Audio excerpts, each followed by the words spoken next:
all the know. Come here,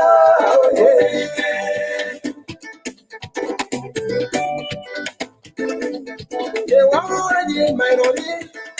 Oh, one way to blow away my happy set up for one more young. Happy, yes, Chris Solange. You want to my money.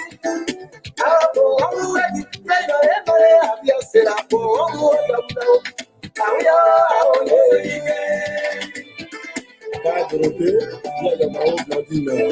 Now, you said, oh, yeah, no song. You were my new way, oh, I bet you know my meow. Oh, wow.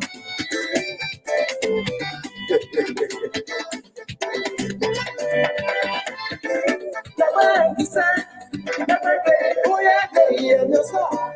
You were my new way, oh, I bet you know my meow. Go to you, oh, yeah. So, Sherry, I love you. Hey, Mon amour, I love you. Hey, c'est-à-dire, j'ai ton amour dans mon cœur.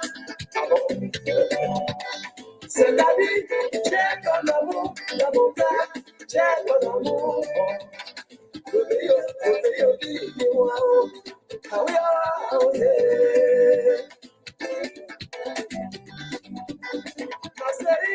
I love you. Yeah. Mon bébé, I love you. Yeah. C'est-à-dire, j'ai ton amour dans mon cœur. C'est-à-dire, j'ai ton amour dans mon cœur. J'ai ton amour. Oh.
Je sais qu'on se dit, je vais préparer.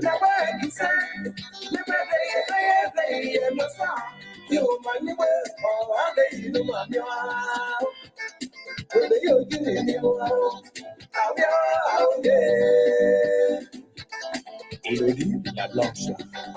My darling, I love you. Hey, mi querida, te quiero. Sí, c'est-à-dire, j'ai ton amour dans mon cœur. C'est-à-dire, j'ai ton amour dans mon cœur. J'ai ton amour.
Okay, just a mic. Good evening, good evening. So I want to welcome our viewers and listeners across the globe. Thank you so much for joining us. I'm Alfonso Zian. So right here this evening, behind the microphone, we want to welcome all of you here. And so let's do a quick housekeeping here. Let's recognize our folks here.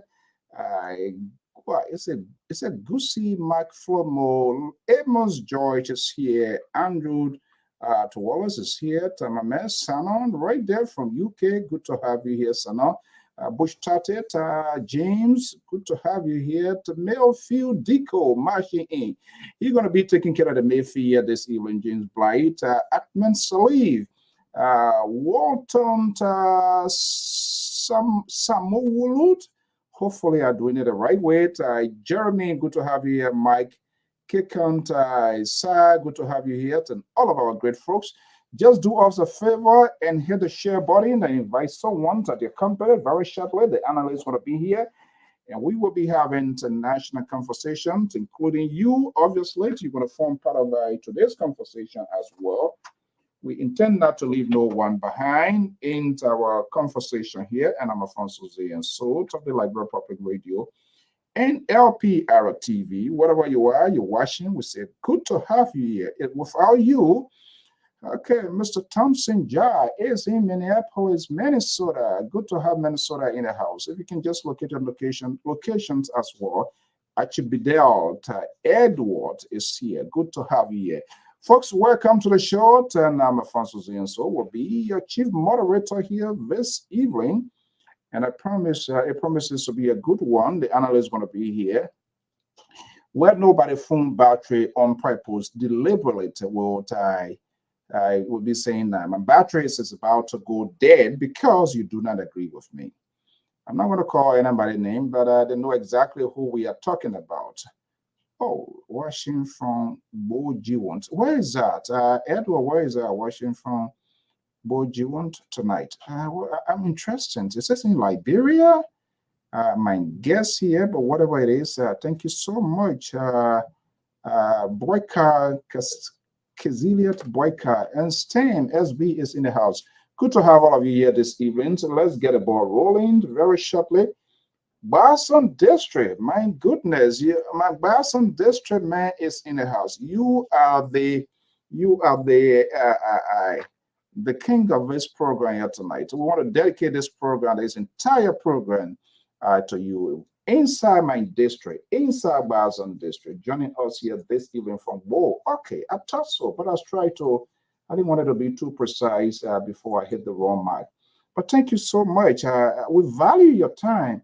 And this is why we always, when we come here, we want to have a conversations of substance because people take off their precious time to use their makeup by, use their internet, whatever it is, to come to this national conversation. And so it is important that when we come to this national table here, we discuss the issue, not just to entertain, but to be informative, very precise, not to manufacture news because we want to have attraction. And so tonight here, the old man is not in charge, interestingly. So your liberty will be restored, that I guarantee, because you will speak out openly, freely, fairly, without any interruptions. That's the good thing. And that's the beauty of this network. We want to welcome all of you right here this evening. And thank you so much for being here. Let's get a ball rolling here so that we can get this program going right here, right now.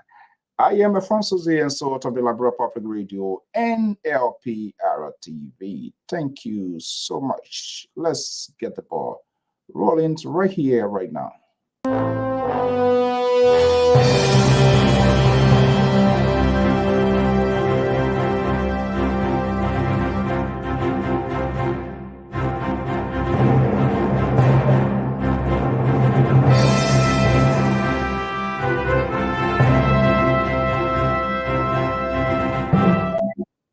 Okay, good evening, good evening. Good to have you here. Let's get a ball rolling here.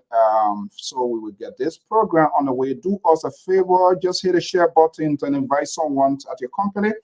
I am Alfonso Zian Sot of the Liberal Public Radio and Lpr-Tv will be host here as a lead angle in tonight's editions, this Friday edition. Thank God your liberties are seized by the liberal progressive on this network, who on purpose, because he does not want to get the other side of the political spectrum, he and his followers, I'm talking about I'm not going to go there with him to get to our followers, but I'm talking about some of his analysts that are on this network who are doing everything possibly they can to liberalize this network. That will not happen.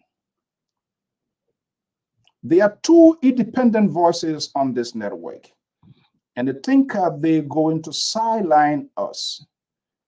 And when he comes on his program, when he's out of words, guess what? He take on our name. The guy is very interesting. The very things that he frowned on, other people are doing. Those are the very same thing. Those are the very same thing. And he would throw all of the monkey wrench the kitchen sink. And I'm going to be illustrative and expose him who he is. Because he always come on this network and he said he's involved. And that's been someone who is not stable. It's all about himself. After having a show yesterday, and he took on me, and that he thinks that I'm going to be like him, who is not objective, who is very biased, who has declared his public support, which is okay. But guess what? When you are from the other side of the political eye, his phone deliberately die on purpose and say, oh, XYZ is calling. But when you call and speak his smoking gun conversation, he gave you praise, he cheers you up. That's not our job. That's not what we're supposed to be doing. We should make conversation fair, balanced, and proportional. The liberal went to the extent and would crucify last night after all his tabata, assisted by the Reverend or whatever from Minnesota, Terry Collins, telling us without giving our day in court and render judgment on us as to what are going to be our views and our opinion. I want you to watch this to see and listen to the liberal argument. I don't know where he came from with that and how he got to that conclusion. I speak my honest mind always, not necessarily to appease you or something that you want to hear. But this was the liberal in one of his ridiculous mood yesterday on this network, putting us on the cross to crucify us in our absence, and being the sister facilitated by his man Terry from Minnesota. Let's watch this and see. That's the liberal in his closing argument. I'm going to be the moderator. You'll be here, and come in tomorrow. This conversation will continue. Come in tomorrow and hear the conservative view. Hear this far right view on this tomorrow. There will be some of them that will say, throw them in jail and throw the keys away. Don't even talk to the Supreme Court. There will be people tomorrow. Come on tomorrow and watch Mr. Shaw, Mr. So, Dr. Mallet, and Mr. Amos George with a ridiculous view tomorrow. And I will be here as a counterweight, Because they will tell us tomorrow that these people should have known better.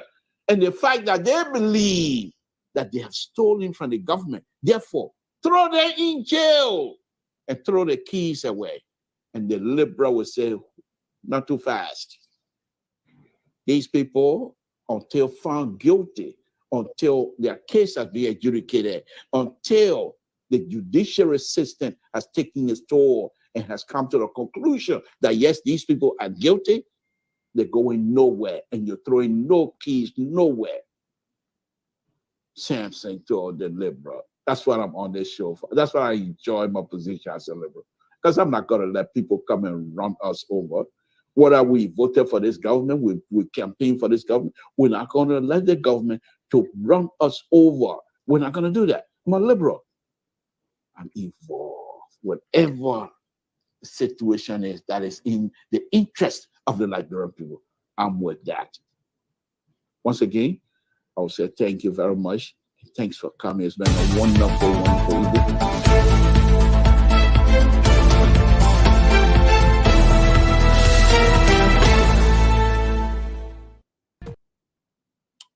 There you have it. I bring it to you in real time. The analysts have assembled. We're going to have a conversation here in the open contest, giving everyone, each one, the opportunity to call in wherever you are. And we are not going to be like the liberal in his monkey wrench, in doing those falsehood, indicting us for no reason. My phone battery don't die on purpose. My phone battery does not determine who, what to speak, what not to speak. All we require is civility. Amos George is joining us from Atlanta, Georgia.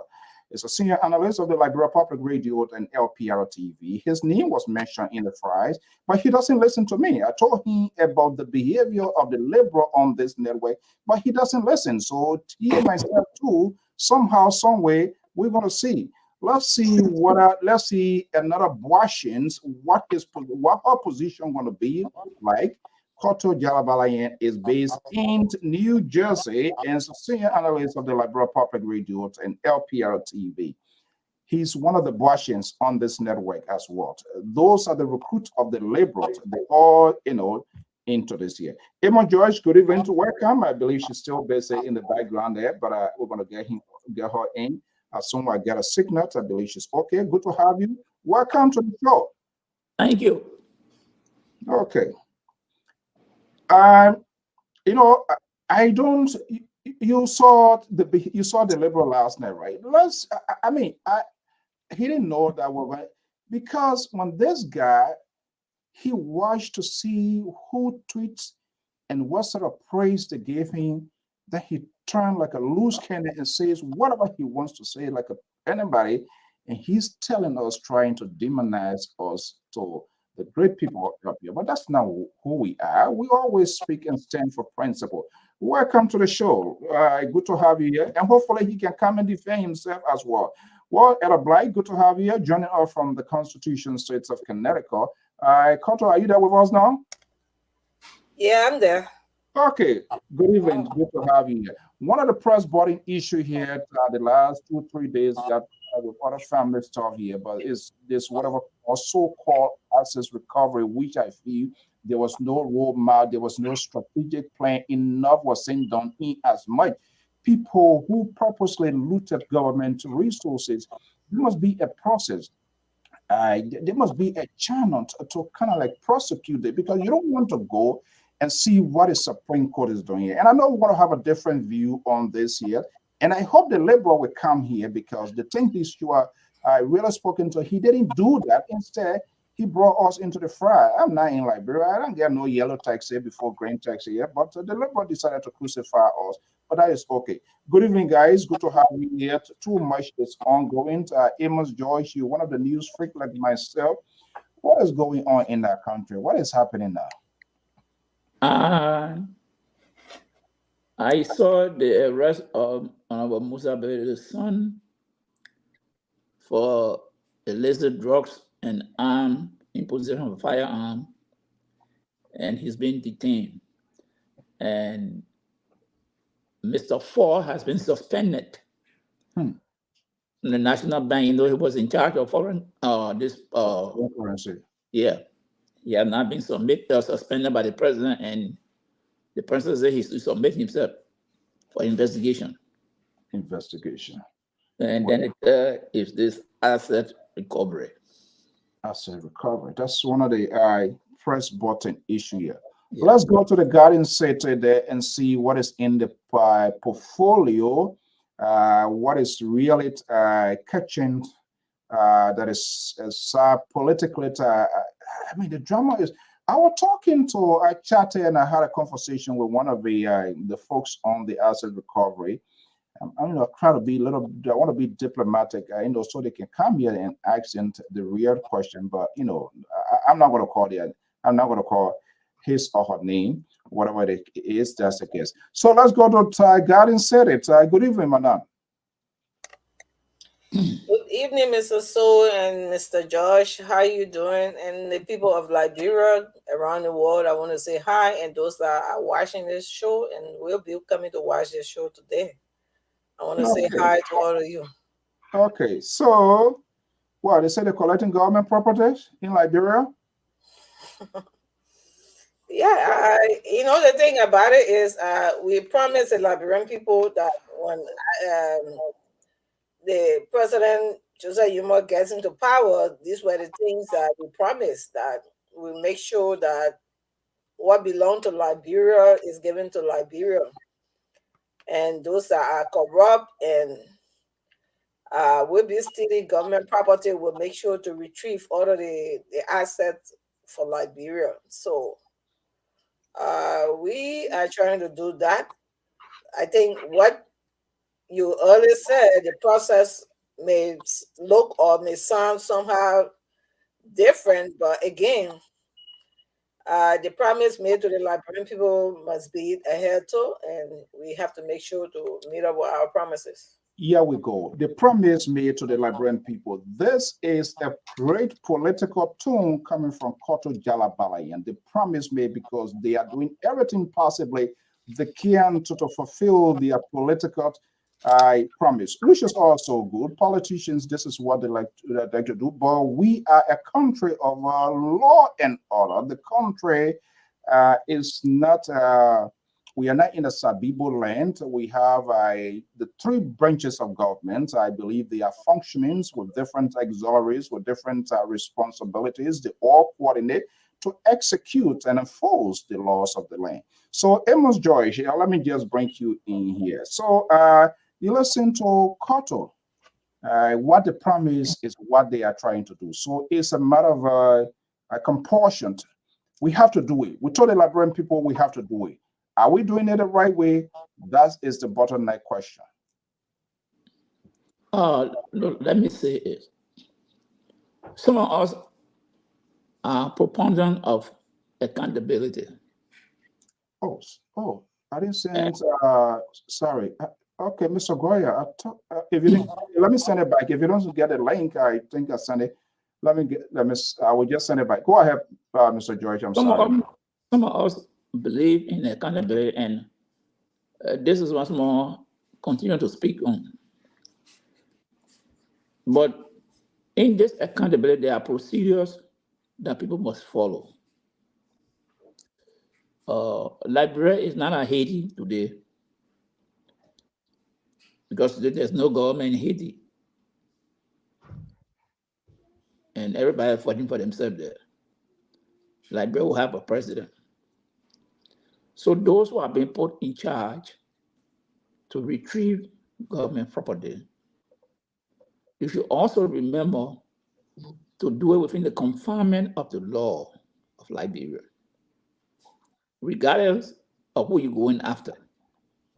But it should be based on law. What I expected these people to do was to do recovery. What they check your link. I'm not sure why it didn't come, but I sent it to everybody again. Sorry. They got all the great people who can do research. why they didn't do the research first? That is, go and get all the vehicles that government brought into the country from 2018. If they want to get a list of those vehicles, you will find the VIN number. Everything will be there. List it up. If you can get it, there's a source that brought in the vehicle. Some vehicle was donated by a foreign government. You can contact the embassy.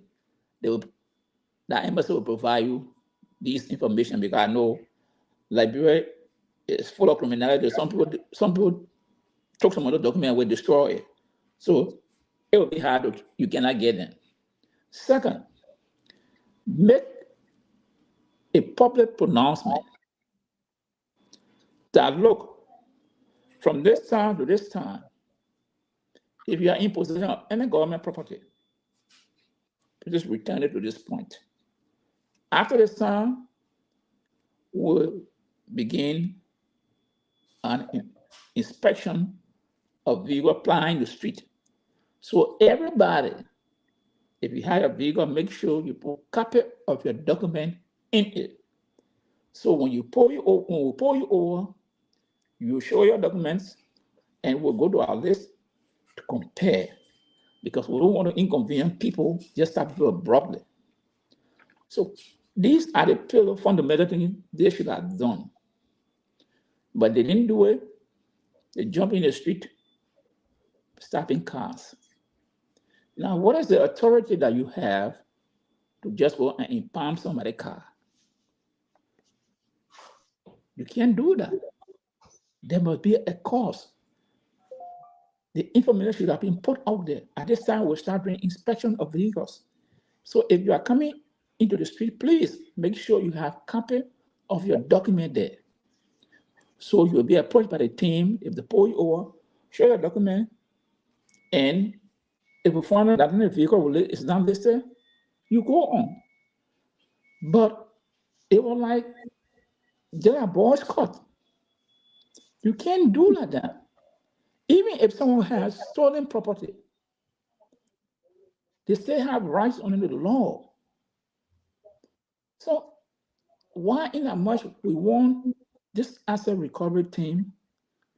I think Councilor Martin Clark is a lawyer. These kind of things are not supposed to happen on his watch. He's a lawyer, has a vast experience. He has gone out of the country, training, and he himself has said it. So these kind of missteps should not be happening on his watch, because then it becomes a distraction to the team. Okay? So for me, I'm fully for it, going after government assets, but we won't do it in alliance, in accordance with the law. Because in order to just take someone's car from the car in the street and put them out and just say, oh, this is, and then you come back and say, oh, the member of the document, no. Let the public be informed. And let me say this, and you see, this is why we say we don't want this kind of thing to continue. CDC did the same old thing again when they were in power. So since we are coming, the rescue mission to correct it, we can't do the same. They did the same to some people when they took over. I think this ball Monova, Pia, all these people were put down in the car. So, but we can't come and do the same thing what people are doing, because you people came out to correct the mistakes. So you can't do the same old thing. And not just I want to say the recovery thing. I'm for the recovery thing, but I think the very thing they started. The liberal fans are coming in. The liberal fans, and when I see one Minnesota surface, another one follow, sooner or later the liberal himself. Since Goya is saying the guy who led the submissions campaign here, and up to this time we keep talking and talking. I tire talking now. Anything I would just be directing phone calls to him. Mr. Goya, good evening. So welcome. Let's bring in one of the liberals. You are very fussy, and I would just say hello to Pat George, the fussy old man, and my sister. But you're trying to create problem, and you must have not get inside of that. Okay, we'll see. We'll see eventually. We'll see. It's getting to be more serious. The Boasians are coming. The Boasians are here. Yeah, come another boy. Yeah, Let I'm me using just, another device. okay, yeah, all right. If you said it, I will bring you in. Yeah, okay. Mr. Goya, good evening. Welcome. Mr. Yeah. Collins. Hey, hi everybody. Hey, Terry. I'm sorry I've been on in silence. I have been mourning, so I didn't want to be on Facebook. Though I've been a little bit present, but my brother, Mr. So, lost a brother that's also a brother of mine. You know how we don't understand sometimes how we all interconnected. Some of these things happen. The elder Jerry Zia that passed is the church, the chairman of the board of my church. Wow. Thank you. And he's one old man who has always mentored me lightly and then brought me in. And he was always fond of me. Like every time we're in a meeting, when I said stuff, you say, "Cizi, I need you. Cizi, I need you. I need to do this." So to honor him, I have been absent from the talk shows. I have been wanting to find my own way to heal. It is a deep cut. I want to let everybody know it is a very deep cut. He was not my family, but he was an elder who treated me like family. And so I don't talk a lot about my religion on Facebook, but I'm a Christian, and my church is grieving, and so that was why I have been away. I wanted to honor him in a special way. I come from a Catholic background where during Lent you give up something that you love. And so, in honor of my papa, I gave up something that I really love, which is just show. That was why I've been away. But it's nice to be back on. And my deepest condolences to you, my brother, Mr. So, Elder Jerry. Take your crown, man. Rest well, King. But I'm here. I'm ready. And then, of course, to my old brother, the scholar. I got it right here. Gerald, you know, this whole thing that helped me out. Authors. So I'm back. It's nice to see all of you. Let the Tabata begin. Yama Friday. I'm here for it. Is that how you're going to end it? Sympathies. But is that why you are now wearing the Ima hat tonight? Because I don't know. No, Ima, you see, like trouble. The Ima hat comes at a certain point. And for full disclosure, MCSS has a new superintendent. There we go. The new superintendent, I reached out like I did for the old superintendent and offer support. He's starting his campaign again. No. He actually responded and said he needs my help. He is open to whatever support we can provide. And his communication director has been personally in contact with me. And we are hoping to offer the help that we say we're going to offer. So for now, it looks like a good starting place. The guy looks like he wants to listen and he wants all of the help that will come. So we will provide those help, and when the mistake, we'll hold him accountable. But for now, I got to put in the space to be open to everybody and say, this is a person I've reached out to. He's responded. He sent me his phone number. He's excited that he wants us to partner and collaborate to move MCSS forward. So that is the news. That's why you don't see me posting about MCSS lately. When they fall down, we'll come back again for them. Is the website up? The man know what you did to get the other guy also he a friend. He got to take on necessary pressure. Yeah, Sissy, thank you so much for that. You know, the society is a very small society. There are so many ways people can get connected, and you guys can become like a family. Not knowing his church and our late brother, father, uncle, they are of the same church. Guess what? The other day, a wife came, and it was like, "Oh, you're not coming to the house." You know, I didn't tell that man. It's just an emergency trip. But I also want to recognize who's talking in the background. Mr. Bacon. Gary Bacon, we are here. Yeah, hold on. So let's just get you off here. You know, we can do that for our audience. So, Terry, let me just say this again. I want to thank you so much. I mean, it was very, very. She said when I go there, that's what I go. They want it was just like overnight stuff. But you guys kept calling consistently, and he made his way to come. This is what friendship, this is what familyship is all about. But that does not negate the fact that you and myself going to be on the same page with stuff here. Let me just tell you now, not because you can't speak and we sit down, we do all kinds of things. You are liberal on So your. you refuse to take the bribe. Oh, no, I'm not gonna.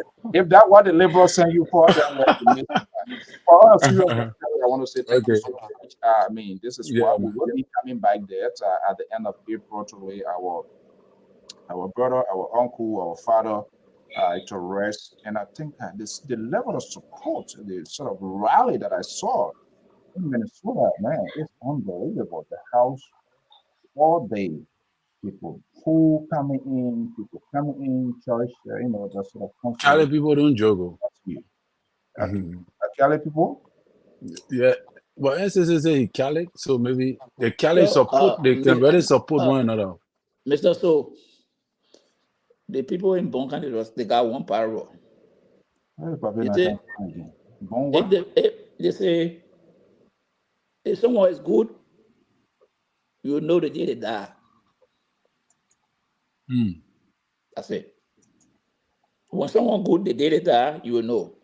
Because the people you see coming around, you will know it's Right. all. That's it. Okay, let's get a ball rolling. Not everybody, the people are here for Liberian people business. We're going to do all of that. Terry, good evening. Welcome Good evening, Mr. So, and to the panel, good evening and good afternoon for the Friday. for the Friday.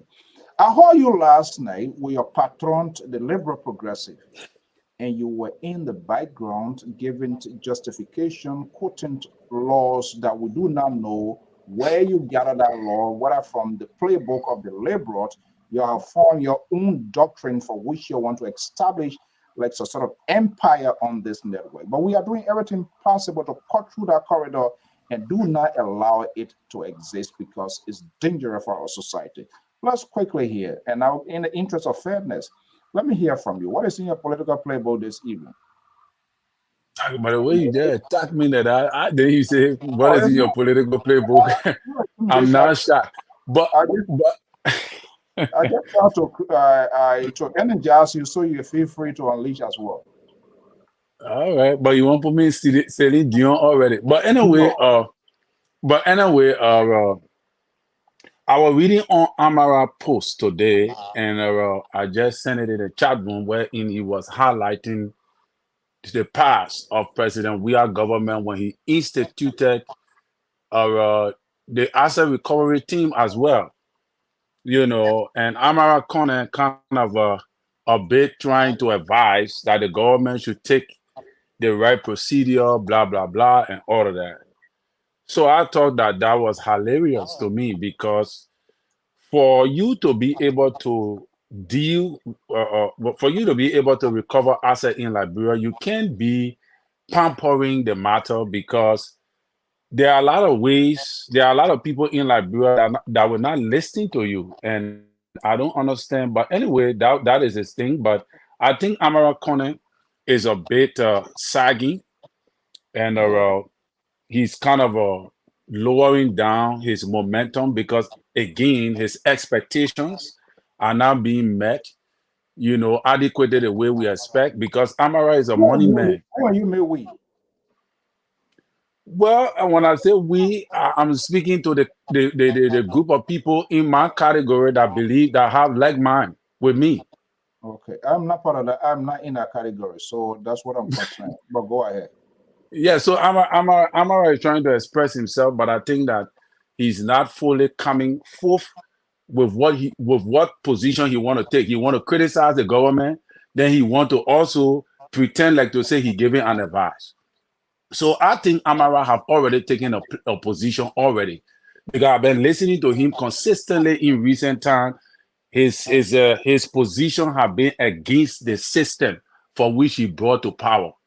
So I am beginning to understand that Amara is leaning to the opposition. All right. So obviously, I will not take his advices seriously anymore. That is just my position. So I'm going to pivot and go to the other folks. You say he leaning to the opposition. Is it because of his honest or his views, his opinion on how he feels government is running, perhaps is not what he voted for, is not what he championed. Now you try to stigmatize him now that he is now on the other side, correct, Jerry? Well, I would not like to use the harsh word stigmatize because every Liberian have the right to choose a side. That's your political right legally. So I think, in my opinion, I'm just saying that I think his expectation was greater than what he expected, and things are not really going the way he really expected because the likes of Amara, we know Amara in our society under Madam Shirley. We know the role he played. We know some of the shenanigans that went on. And he has admitted that, oh, we're not perfect. When you hear a Liberian man saying we're not perfect, it means that you must not consider the shenanigans that they did in the past. You should not attribute it.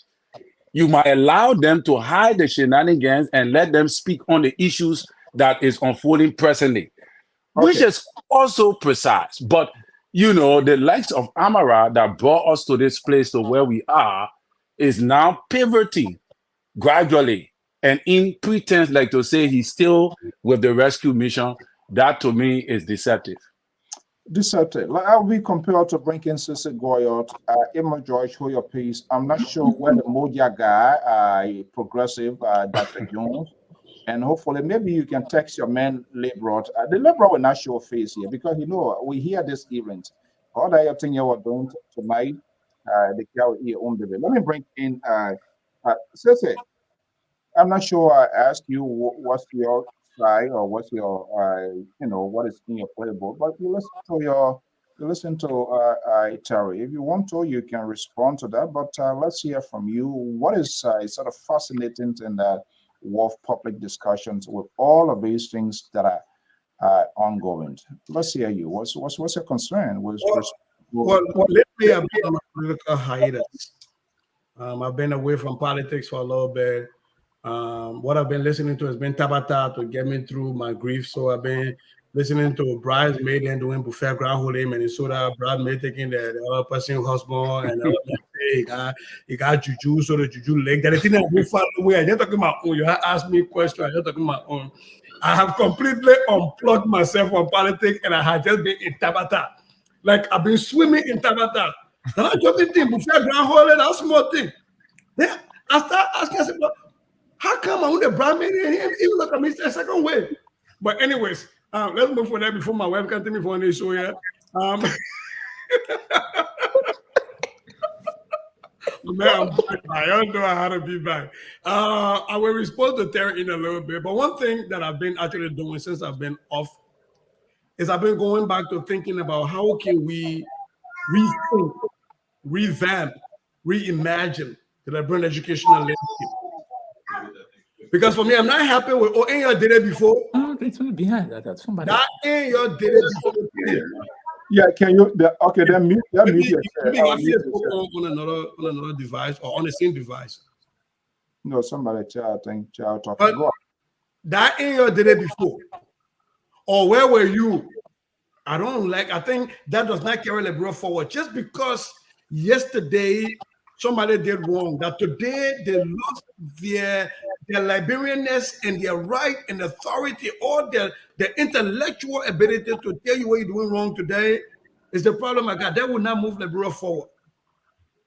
And that's the reason we got Saul becoming poor, because we allow him to say something about stuff that he did back that was wrong, but we can't do that for our people. So what I've been doing, these are books I've been reading, Liberian authors, and how can we get them into Liberian school system? How can we change the narrative? This is John Yomi, right? Liberia in a colorful world, diplomacy. This is another Liberian author, Blood Brothers. This is Michael Jensen and Benjamin Kwazo Zan.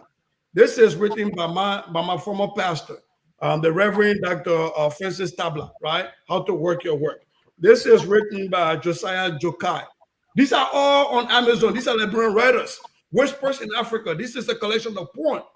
And this is African Women Connect. This is by Rita Apollo, right? This is the book that got my brother to run away to Sierra Leone, right? Ava Tukpa. This is the book that he wrote about the president. And why would you want to add that one, sister? Man, this is Liberian writers. I am an intellectual. I read all books. This is the book by the legendary, the famous intellectual Kai Willett. If you haven't gotten this book, get it. I'm already in the middle of this book.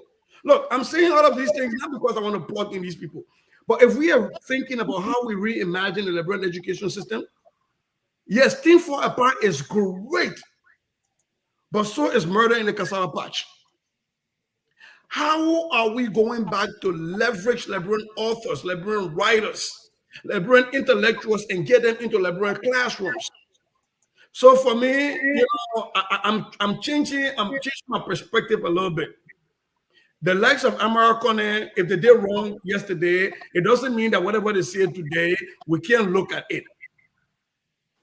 I am even willing to listen to a George Weah. I listened to his speech.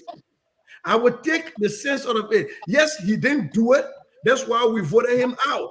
But he has now lost his librarianness in his right to participate in the process. So for me, I'm really bothered about this opposition and position and imposition thing. I think at some point we have to pivot to asking the nucleus question. And this question has to be, what is really important to us? What is best for Liberia?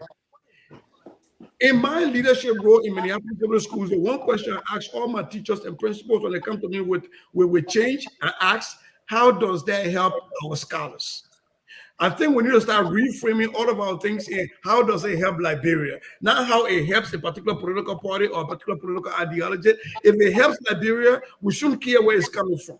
Can we make it move forward? And that's the reason I show all of these authors. These are great Liberian authors. These are Liberians. And their books are not in Liberian schools. But we are reading, you know what, we are reading people from the Rift Valley. So for me, my perspective is different, and I don't mean to be disrespectful. The Mali Empire. We don't even know about our own country, and different. Like for example, right now I'm reading on the Madinka people and how they came from the Mali Empire, Songhai Empire, and how the Loma people are a derivative of the Mandingo people. Because if you don't know that you came from Mandingo people, you talk nonsense about Mandingo people, sorry for the language. But if you understand where your roots are coming from, you will be very critical and careful on how you address that. And so for me, there's no government. I'm reaching out to everybody to work with them and say, look, can we change our focus? It doesn't have to be a zero-sum game. We don't always have to have an opposition and an imposition. My question is, does it move Liberia forward? If it does, I really don't care where it's coming from. I don't care if it comes from George Weah. I don't care if it comes from Molba Molu. And I don't care if it comes from Alexander Cummings. I don't care if it comes from JMB. Is it going to move Liberia forward? Yes, let's work on it. Okay, I think the House is in 4. The most liberal with a divisive politics is here. I say in his absence, and I will say because I think 4 of his people here, the Minnesota wing, the New Jersey wing, my own city, Rhode Island wing. Although just so you know, are you talking to a New Jersey wing? Or if you know the man, let me just interpret it for you. So how much you're gonna give? I know I don't want from New Jersey here. So how much they're gonna give you for that? Saying you were looking for interpreter job now in the federal court. Yeah, but I can't understand why you just attack the liberal. The liberal is entitled to his view. I mean, when he says what he says, he knows what he said. Sometimes I listen to liberal, he go against the government, he come by again, but that's his view. He's involved. But everybody entitled, you get ready and say what you want to say. Nobody attack you. Now politician always finding friendship on my own. That's not friendship, you know. That's the reality. I heard him talking about even Amara. Amara has political ambition. Who, me? No, I heard that was Terran mentioned about Amara. Nobody ambition for politics. So you will see he will flip flop. He doesn't want to take a side to say, "Oh yeah, I was on this side." So you will see that in many of the people that have the political ambition. So just to clear that air up, they will, because they don't want to say, "Okay, I was part of the government." Or they want to say, "Oh, I used to advise you," and they want to low bright. That's what it is. Okay, Right. I understand this sort of rescue here is it is an extension. There's other portions of this whole rescue mission, so it's understood. Thank you so much. The Liberal Progressive, good evening, welcome. Good evening, Mr. So. Thank you. It's a wonderful time. Folks, final panelists, good evening to all of you. No. Well, the house is in full, so we will try to be succinct in our analysis and our point.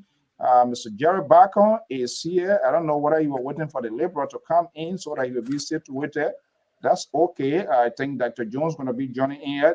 Amos George is here. Okay, guys, let's have a conversation. Time is fast spent. I think Sissy just ended his point. Let's go to who? Amos George. No, Cotto. Oh, you don't already, right? You see, this is what the fairness is. The Liberal would never. Unless you go drink mini maid, I don't go Coca-Cola, so you gotta go to Cotto. Cotto, are you there with us? Or you? We'll rebrand. We'll recalibrate. Oh no, I think she's talking. Okay, then let me come to Jerry back on when she comes with it. Jerry, good evening. Welcome. Oh, sorry, Mr. So you are talking to me, right? Yeah. Okay. Let me come back to you. You are the only princess on this network, but it doesn't mean you're gonna get away with any Tabata as well. So yeah, let's hear you. You know the thing about Liberia, we yearn for change. Everybody won't change. How well do we want the change implemented? Is where we are. We cry, we want war crime code. As soon as they talk about war crime code, no, it's not time yet. We want asset recovery. As soon as they start taking the initiative, no, that's not how it should be. I mean, I just can't understand us Liberia, what really we want. Okay, I understand that there are some steps to be taken. But again, we have record of some of these people that have the Liberian people asset. If they don't get it from them, it is the right agency that is dealing with it, GSA. So if GSA is handling the issue, who else should handle the issue as they claiming it's not the right way? I understand that they have to go through court proceeding, but if you have record of these things down that you have to take a stand, why don't you do it now and then follow up on it later? So I see we want change. It's like we all say we want to go to heaven, but we don't want to die. That's why I see here. If we don't start the process now, when are we going to start the process? Because I have my friend, I want to protect my friend. The other person want to protect their friend. I understand that people were in power, they want to maintain that their leadership role or their position. But again, if you want to maintain your position, they declare this. Send the people assets over. If you can't send it over, what you expect? I know I have to stop you now because I thank God the Liberal is not in charge, and so there will be no way you, Terry, and Jared Bacon, you're not going to get away. And I mean, most likely ask Sissy because he's one of those. Sometimes he flips and movie about. I will skip Sissy and Amos George in my column for now. Look, Cotto, do we have a country of a law? Do we have a functioning government system in the country where people civil liberties are? I am a guy who does not believe government should intrude into my own personal. However, the government intercedes is the umbrella of everything here. But are we saying this process here? Let's turn this light off, and for the good of the country, nobody is against assets recovery. Okay, let me say for myself, I am not against it, but I'm against the process, the method deployed as to and how it was executed. That's what I'm against. That's why you see people going to the law, and that's where we have to go. You didn't go to the law first. If you are doing your job and somebody feels infringe or infringe, so they take the law. So that's what it is. Why they didn't go to the law? Let them start their job. Whoever is disenchanted can take it to the law, and that's the process. If you feel disenchanted, go to the law. This is what was done, and it's not right. but it has to be initiated, and that's the initiation it's taking right now. Okay, I see Terry already praying. I'm not saying all of what they did was right, but there has to be a start. So then, what are you saying? If they made error along the way, we were gonna go correct them and say, okay, don't do that, don't do that. But they have to start their job. They have to start. Okay, let me hold you there. We will have it fair here. Jerry Bacon, Mr. Bacon. Well, good evening to friends, especially our dear first lady on the show. Thank you. You know, It's I a don't get tough question. He's trying to find a word. I understand. No. I'm not vocabulary constipated. I'm going to speak very eloquent. These watchings for the trouble. You constipated. We're giving democracy, and then Oh my goodness. So, man, sometimes the words they try to find how to come out of my mouth. Make them intellectual doso. Yeah. You want to be the fixer here this evening. We understand that. Go ahead. Thank you. You listen to what Couples said. Look, my sister is saying the right thing. Look, the government is the responsibility of the government to protect the citizen as well. Look, let me go this. Let me give my little background. Maybe most of you have forgotten. I started my career as a police officer and I stay in law enforcement. Okay? 1979, I was a cadet at the police academy. At that time, I used to call National Public Safety Institute. I graduated from the police academy. I worked at a rank of captain before I left the States. I came, I worked at the United Nations for some time. And I'm still working in the security field up to this time. You know, people sit here and say, oh, the president went there, they went recovery team. Look, let's take it. There's something they call urgency rule. It's urgency rule. Where there's a traffic offense, the police have to get a search warrant to have the car impounded. Once that car is impounded, now anything you do after that, you have to go to the court and get a warrant to look into your car. A policeman will stop.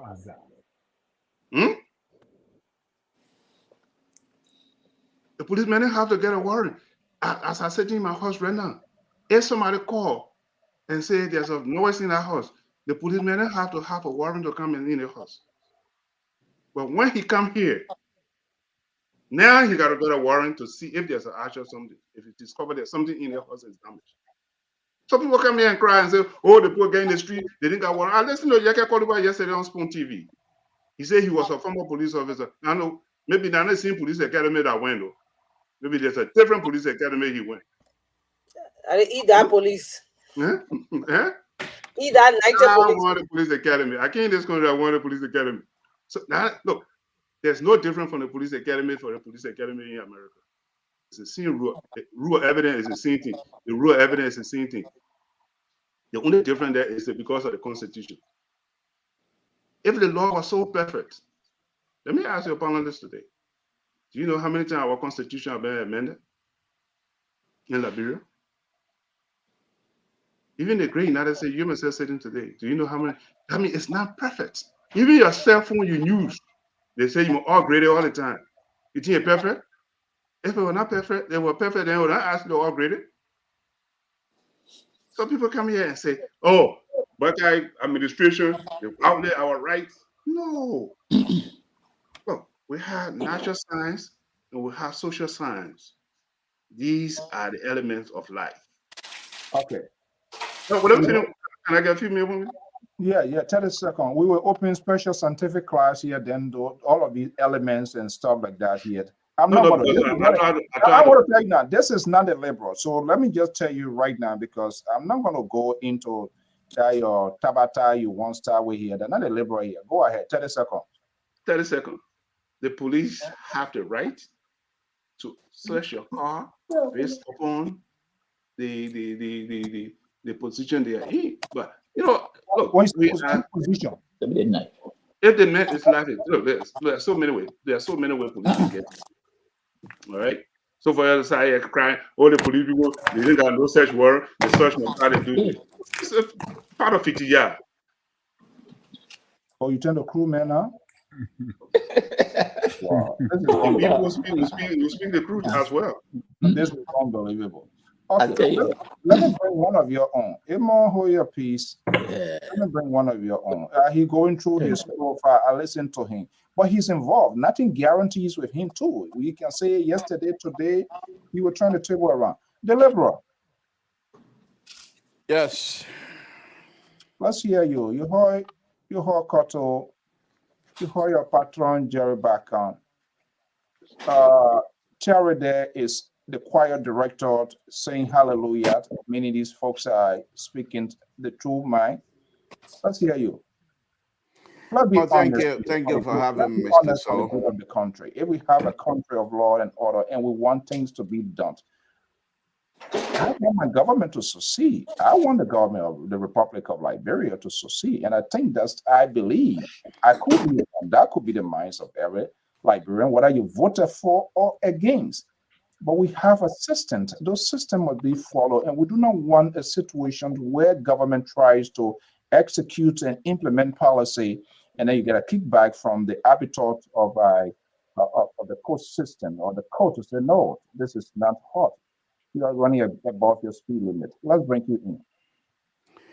Thank you, Mr. So, for having us. We appreciate it. I think this conversation, I think it's in the right direction. Furthermore, I think I have achieved my objective of making a statement late yesterday when I was closing, because I wanted to make sure that, because knowing who you, Mr. George, and Mr. and Dr. Mali will be, I anticipated that in order for me to move you onto my liberal platform was to make sure that I locked you up by making that statement, blending you and Mr. George as a conservative and Mr. Mali as a conservative on this show, thereby telling the audience to watch that you three will come out here and tell us to throw these people in jail and throw the keys away. As smart as I am, predictably, now you three are now on my side tonight. So I'm not too sure if I'm even here, if I should even argue any point, because I will let you and Mr. George to do my work for me. Because I think you two, since you're the two of you on here, I think by Mr. George arguing now that this is the right thing to do and what have you, the only concern that I have, he coming out here making this ridiculous statement that we rescue team. We send when Mr. George becomes member of the rescue team, and you're gonna make a statement here. Hey, Mr. George, the liberal is on the floor, and you're gonna come out and make a statement like we rescue team. That's the only objection that I have. Other than that, I have nothing. I think you guys will do my bidding for me tonight and talk the liberal talk, and that's exactly my intent. And I think I'm very, very happy this evening, and I'm being successful. But let me point something out very quickly in 30 seconds. The executive order, and I'm not a lawyer, let me say that quickly. The executive order 126, the way it was written, even if they were to follow that the format, I think we would have been successful. Because I'll give you an example. The first part, mandate to put into place the necessary legal framework. That would be the first. That's the first mandate, a legal framework for the recovery of assets wrongfully acquired by current and former government officials. From my perspective, that wasn't done. Now, like I said, I'm not a lawyer, and the legal scholars in Liberia and outside of Liberia, we're going to debate this issue and see exactly what went wrong. But just the uptake of loan of what happened in the last 2 days, very shameful.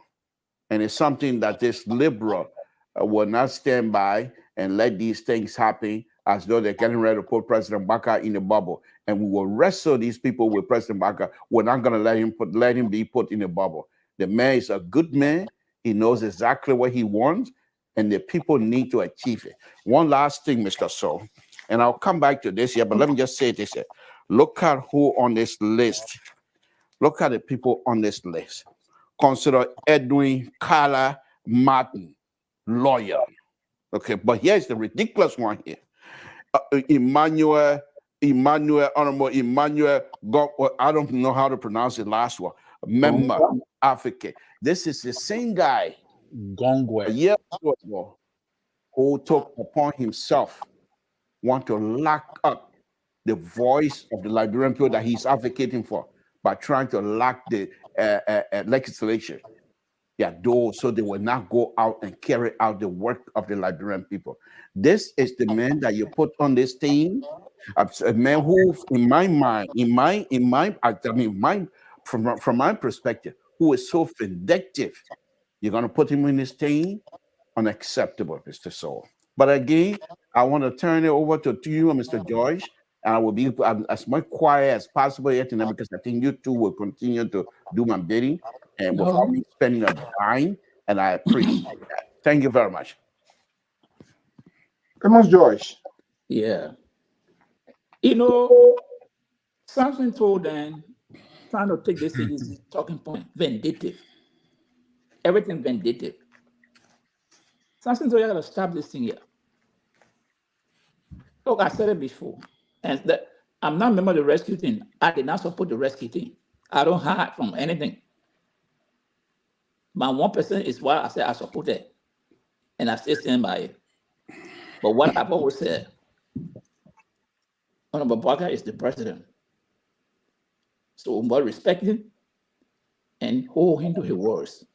So when I say that doesn't mean that I'm part of the team or I supported the team. No, I never. I don't hide from anything. Having said that, Mr. Baku, there are traffic laws in Liberia. So if someone is in the vehicle, the police stop that individual asking for the license. The law mandates that police can also request for that person's documents if the police suspect anything. And that person must produce the document. If they fail, the police has the right to impound that car. You from the academy, you know that. If a team is set up, were you not part of the academy as well? No. Will you please stop interrupting Mr. George, please? Nobody interrupting you. A team is set up by government to retrieve government assets. There must be procedures laid out. And one of the things first is one, if you are going to carry out an inspection, that is because you're being in traffic, you must make a public announcement. Hey, from this time to this time, we'll be carrying an inspection. And we'll urge the general public to have the documents in the car because we'll be stopping vehicle and asking people to verify the documents. And if you don't have it, your vehicle will be impounded and you can bring your document to verify. I don't know. There was no announcement made. You jump in the street. You are not a police officer. Only police officer is a clause with that authority because it's a law given to them. Now, anybody who will be retrieving government property, you must have a police officer there. And there must be an announcement for the public to be aware of what you are doing. You can't just go and put people car and say, you answer require you not inform, you never inform them. Now, if there's a vehicle that commit a crime and then the discretion is given, you don't need a warrant for that because that person, that vehicle is dangerous. So send the discretion, any officer, law enforcement officer can pull that vehicle over. You don't need no such warrant for that. So you can't come and tell us that the people are doing the right thing. No. The procedure was wrong. So we can't wrap around, say the law. It was not crime committed in plain view. If it was crime committed in plain view, the officer had the right to arrest that person with that vehicle, whatever. So okay. You can't come and tell us that. No, it's wrong. The procedure, the step they took yesterday, it was wrong. We can't go back because people did it yesterday, and we come back. Those who come back to correct them must go and do the same thing, and we must come and give them pat them on the back? No. So, okay, let's And go here. so, let me tell you, when Joseph Boakai, President Boakai has the right to appoint somebody that can make it. Whether you describe as being vindictive, what is wrong if someone went and closed the building of the Capitol building, and they are the taxpayer, they don't want to pay those people, and say, because you're not doing this. If he committed a crime, why they couldn't take him to court to prosecute him? Because if you know that someone have violated the law, that way he got caught there. So you can't say that the man went close the gate, they didn't do anything to him. So that means he never violated anything. As far as concerned, no law was violated. And you come here to say vendetta, because this is the same thing CDC preaching around. That, oh, Councilor Martin, Yeke Koluba, oh, these people, they wish hunting people because this man was fired by George Weah. That's nonsense. They got to stop that thing. Okay, let me say to the Yeke Koluba. Let me hold you there quickly here. Hold me there because do not allow the Liberal to Yeah. their cholesterol to go up yet. No. I will be forced to To be bring honest, it will go up tonight. It will go up tonight. No, that's why you guys anticipate. Yeah. You guys know we're not going in. Oh, but let me just bring in Sissy and then I tell it the guy. So Sissy, there's a question that comes into mind with this whole thing here because I was in a text message conversation with one of the members on the Assets Recovery team, and I was curious to know the collection, the compositions of this whole team, and what it really hopes to achieve. They've done their due diligence in terms of, and one person that came to mind here was the Director General or former Director Mary Bro. I am wondering here, what sort of documentation was submitted to this team here in terms of how many vehicles government owned or what they have identified, since they asked people to turn vehicle overs and other people, maybe for whatever reason, they are keeping this here. And the joint team, maybe from Commerce, in making sure to trace the documentations of these vehicles, when they entered, whether they were registered, whether the right monies were paid through government revenue, and all of that. But I could not get all of those questions here. And here we are now. And I'm just saying this because based on what the court is putting a halt, maybe certain things were not done here. But where do you think the mark was missed? Well, first thing, I think they're trying to make mountains sort of ant hills. You know, this reminds me of back in the day when Barack Obama was president in the United States and he wore that tan suit. Remember that tan color suit? Mm-hmm. And Fox News went berserk. That was the worst thing a president could do. He didn't wear a dark color suit, he wore a tan suit. And then we got Donald Trump. Then they got quiet. Look, I'm going to put two Navajo sayings in here. And the Navajos are a Native American tribe in America. If you ever watch the Code Breakers, those were people who did wonderful work. The first one says, you cannot wake a person who is pretending to be asleep. I want you to listen to that carefully. You cannot wake a person who is pretending to be asleep. When I'm not sleeping, you try to shake me, because I'm already awake. It is difficult to get people to see something that they're choosing not to see. It is very difficult to get people to see something they're choosing not to see. The next one is, you cannot see the future with tears in your eyes. You cannot see the future with tears in your eyes. My brothers and sisters who just left government, they got tears in their eyes. Whatever, anything the government tries to do, they can't see beyond the tears in their eyes. And so everything is a tabata situation. And some of our brothers on the other side now that are in government, you can't get them to see things they're choosing not to see.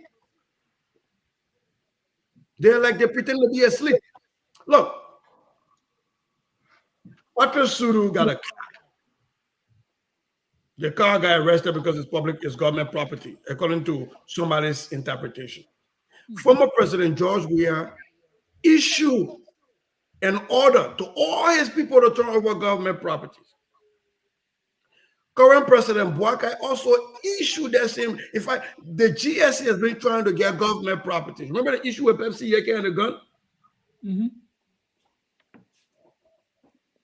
The GSA is proof with the authority to retrieve government properties, and GSA people are on it. And this is an executive order. If but for any reason somebody feel aggrieved, then you go to court. What I don't want to have as a conversation is people who are always trying to turn this thing upside down. The government must go to court first before they can clean their property. You got government property that's being decided. GSA gave you government property. We come for it, and if you agree, if you go to court, like Patrick Suru did. It was the same thing with this appointment to 10-year position. Government will go to court for and say, Supreme Court won't move that person, or can we move that person? That's not how it works. We remove you, and if you think you have been agreed, we go to court. So I don't understand. And again, sometimes I listen to these. I used to call them intellectuals because they should be causing who did. But now there are these intellectual malams. You know these malams on Facebook, I can send you Facebook require it. They can sell you that thing, you get rich quick, you do that on here. These intellectual malams selling fake things. Their ideology, their intellectualism as fake as Sasakawa Gucci cocktails. Look. Even though you want his job. Yeah, but because I got a fake cocktails. So I don't want that. But on a serious note though, I think that the asset recovery team needs to do, I hate the thing when I come my face. They need to do thorough research. Don't rush. You just rush for the first time you got burned. Yeah. Now you learn your lesson. The next time you're going to retrieve something, do detailed investigation and then go and retrieve it. But what I disagree with Mr. George is that you have to make an announcement on public radio and you don't. Because I know in my state here, sometimes when people ready to do click it or take it, they just on the road to check you wearing seatbelt. Don't make that announcement. No, but Spencer, that's a different thing. No, it's required by law that you wear seatbelt. No. It's required by law that you wear seatbelt. You may have relax. Hold on. When you get pulled over in this country, you get asked for your license and registration. It is an expectation that you have those. In Liberia, it is an expectation that you have your car documents with you. Yes. So they don't have to announce it. So look, let me say this. I am against any government going against or infringing on the rights of Liberian citizens.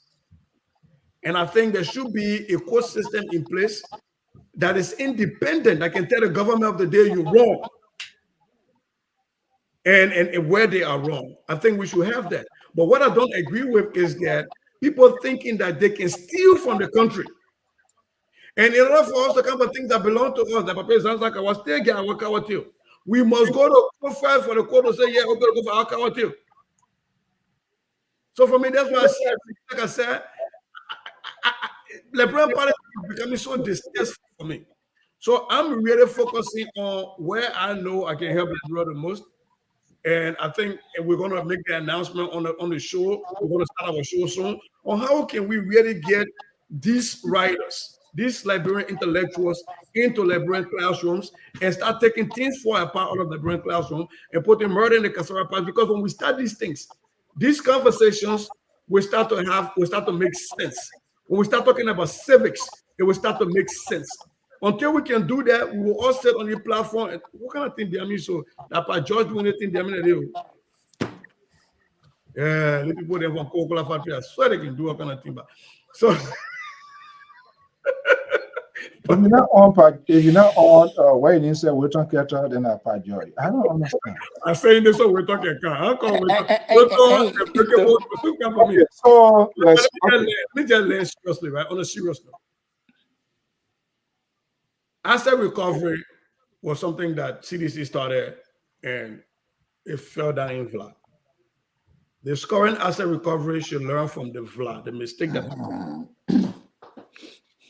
And as you get burned, you need to go back and reflect. What did you do wrong? What can you do differently? So that you don't continue to do the same thing and get burned over and over. But I am for every government coming to power retrieving government property. It is insane that a few people should use public assets for their individual benefits. I also do believe that there should not be a pick and choose. It should not be a witch. Well, we should always hunt witches. If you're a witch, we should hunt you. But it should not be a pick and choose. That is my only point. That it should be transparent. And where you made mistake, you should learn from it and not repeat it. Okay, let's go. Terry, I think here a lot of, by facial expression, there seems to be a little bit divided role. You were resurrecting and say, but I don't start to insert other thing here. Like, this guy here, he's ready to get this whole train down the world. That's just my educated guess here from what I see here. But let's turn this camera off. Do you think this process was a political process that was meant? I listened to what Carter said. It's our campaign promise. It's what we do to around people. So it must be done at all costs without taking the necessary precautions in making sure that the government succeeds. I still living. Don't add on my wall. I ain't say at all costs. I still living here. No, that all costs. What journalists can do, they can turn you around. No, because I have to kind of restructure. Spices. Just so you know. I said, "Oh, this place can be plowed." That means so. Just so you know. I thought she was in, but it's inside too. No, but on a serious note, quickly, let me bring you in here, Terry.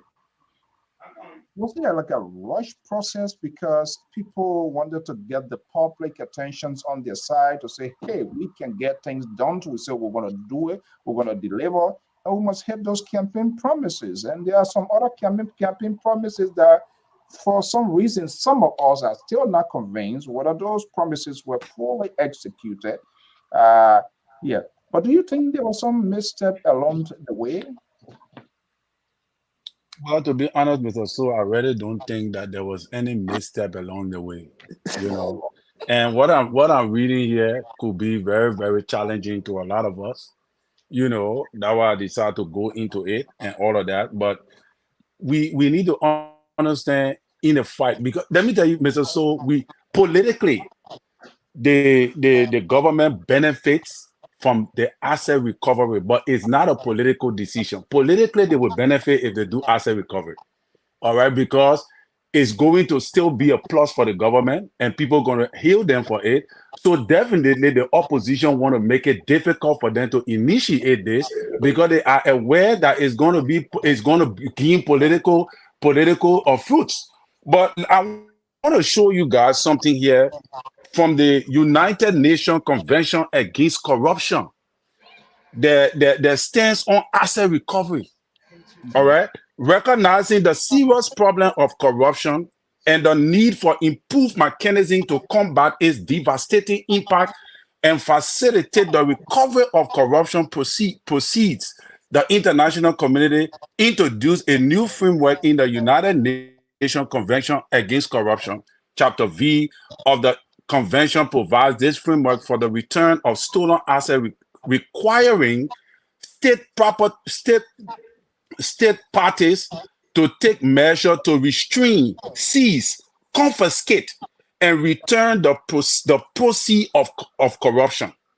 Now, in collecting intelligence, evidence, and tracing assets, this is what they explain. Evidence and intelligence collecting is conducted by law enforcement officers under the supervision of a prosecutor, which we have, or judges, or by private investigators to build subject and financial profiles.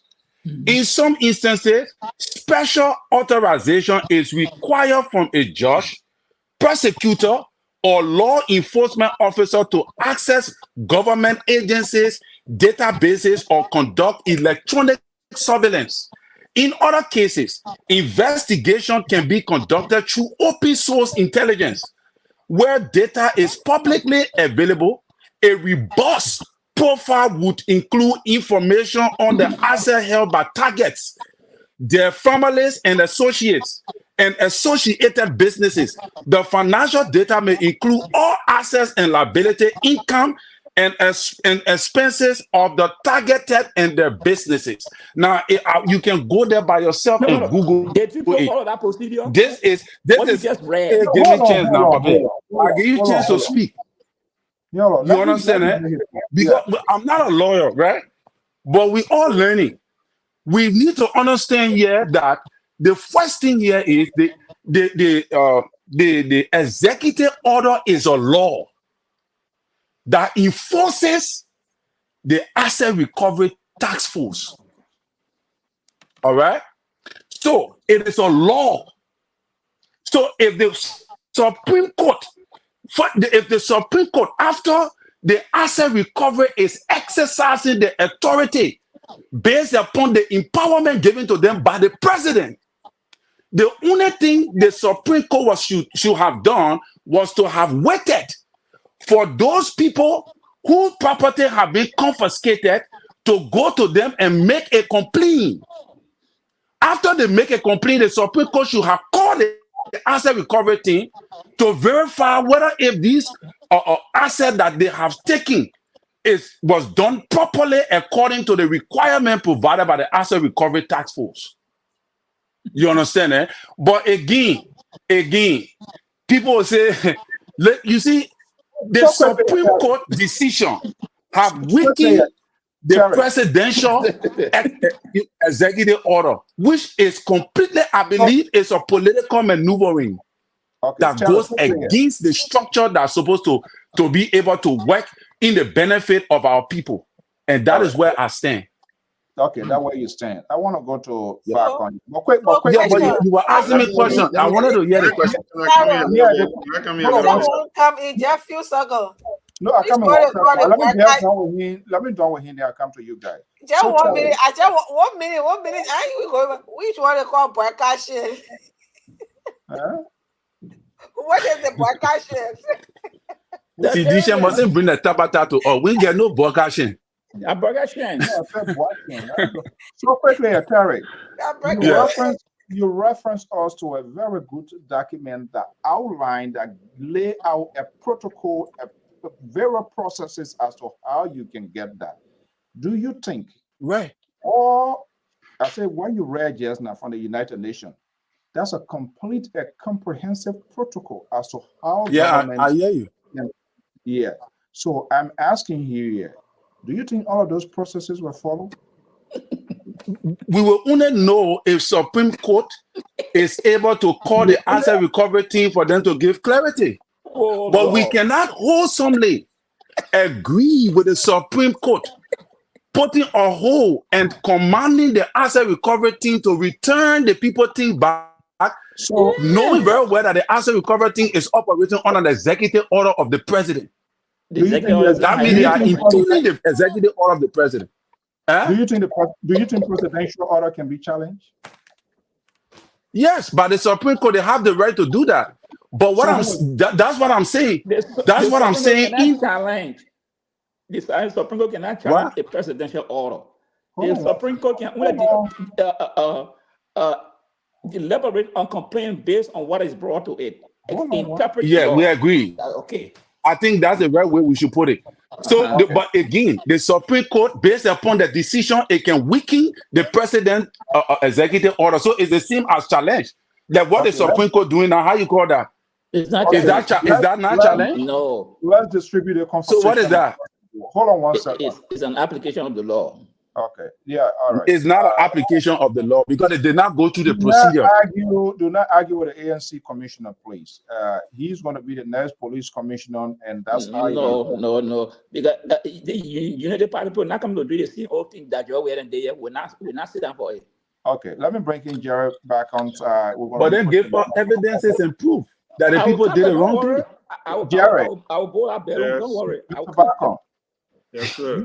You are a career law enforcer. Yes. And I like the reference Terry brought in. When he started that, he coming to talk about that to you. Just be careful. To be careful when you bottle him up like that. He coming post it to you through. Oh no, I know. Look, I said, brother. He's a I career sat in the coach, classroom. Look, I didn't eat. Look, law, listen. I didn't law eat my school fee. Oh. I know. He's a career law enforcement. He provided VIP protection Never eat my to school fee. the then president-elect here. But look, he took us through the protocol of the whole process here. Look, Do you okay. think? Yeah. Do you think? Let's look at it on analysis. I mean, Terry make a good point.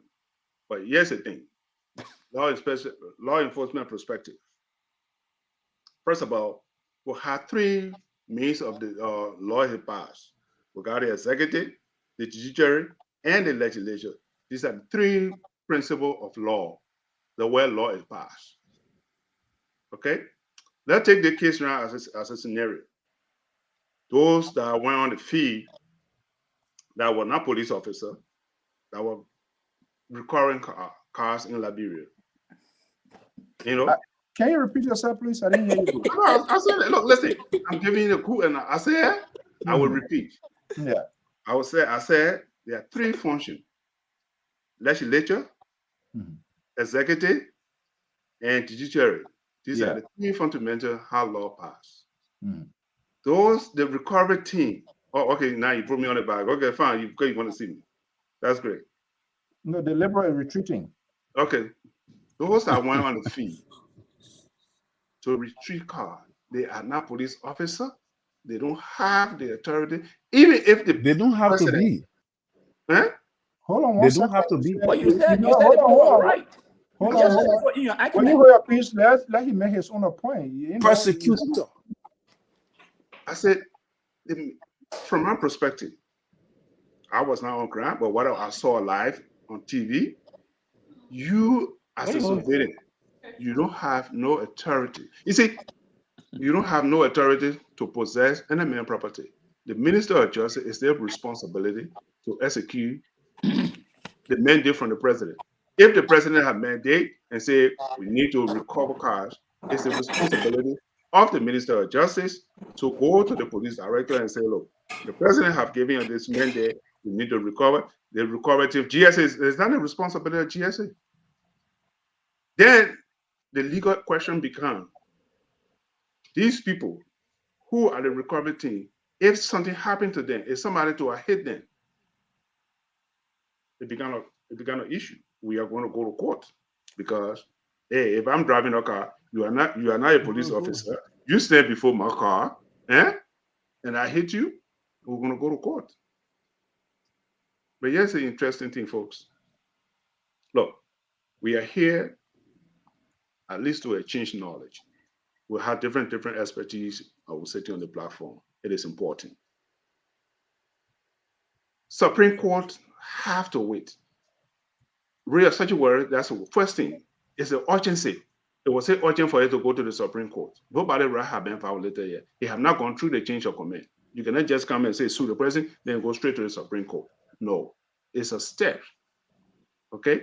Right. If I slap the man, that's unusual. Anything unusual that have not have a precedent, where Supreme Court come in and say, it is the person right, they've been violated, and this is the Supreme Court come in. But it's not just say, oh, want a divorce, but we have to bear in mind the Supreme Court have to wait. Because a little thing I'm noticing in Liberia, every little thing straight to the Supreme Court.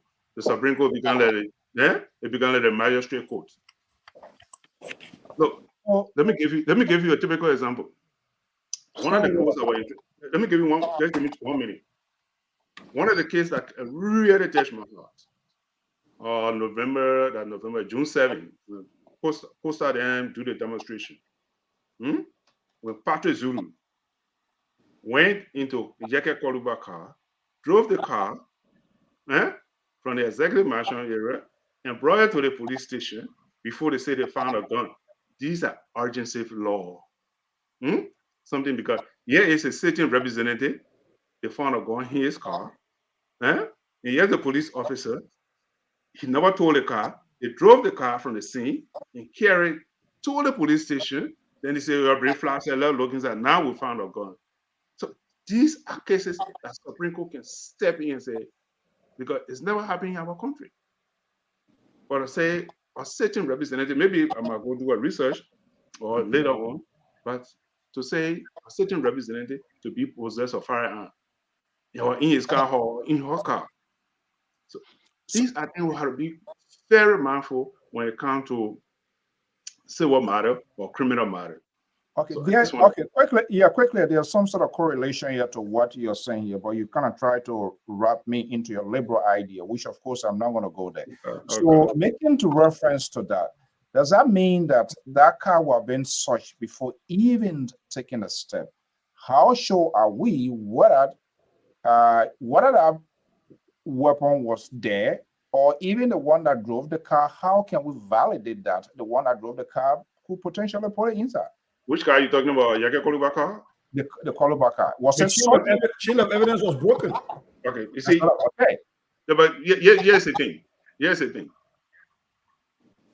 Policemen, if he believes that a crime is committed, if he feel that the crime is committed, the first thing is to seize that car, tow the car, carry it to somewhere, seal it up first. Then you go to the court and get a warrant that before you open that car. You cannot just go, you have to go to the judge to testify. Because you see, any warrant that go out, the judge have to sign it. Every warrant that go out, the judge you have to go to that judge to make your case and say, Your Honor, we believe there's a weapon in that car and we have AYZ, and this is the evidence that we have. We want to search your car. And the judge, you have to explain to that judge before the judge give you that. Let me bring in, I want to be putting it now here. I think Terry and Mr. Barkon, they are not having a good night. The Liberal broke ring with you guys already. So you all want to be the fixer here this evening. Emma George, I don't know where Sis is staying, but don't tell the people the fixer that Emma George down. That Emma George Okay.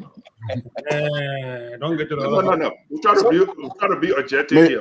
Mr. So, I have one question for Sissy, please, if you don't mind. And this is just to educate myself. Hold on. You're not moderating. You can't be doing the show like this. I have the right to ask this a question. You said you have not even answered our question. You want to ask this a question? You don't come intrude into my conversation. It is quarter time. Wait, when I call you, you will ask your question. Okay? But who running the show? That Emma George and Alfonso running the show. Well, I asked Emma George to co-host. So if you don't know, I don't really need to. I don't really need to. The 1% co-hosting with you today.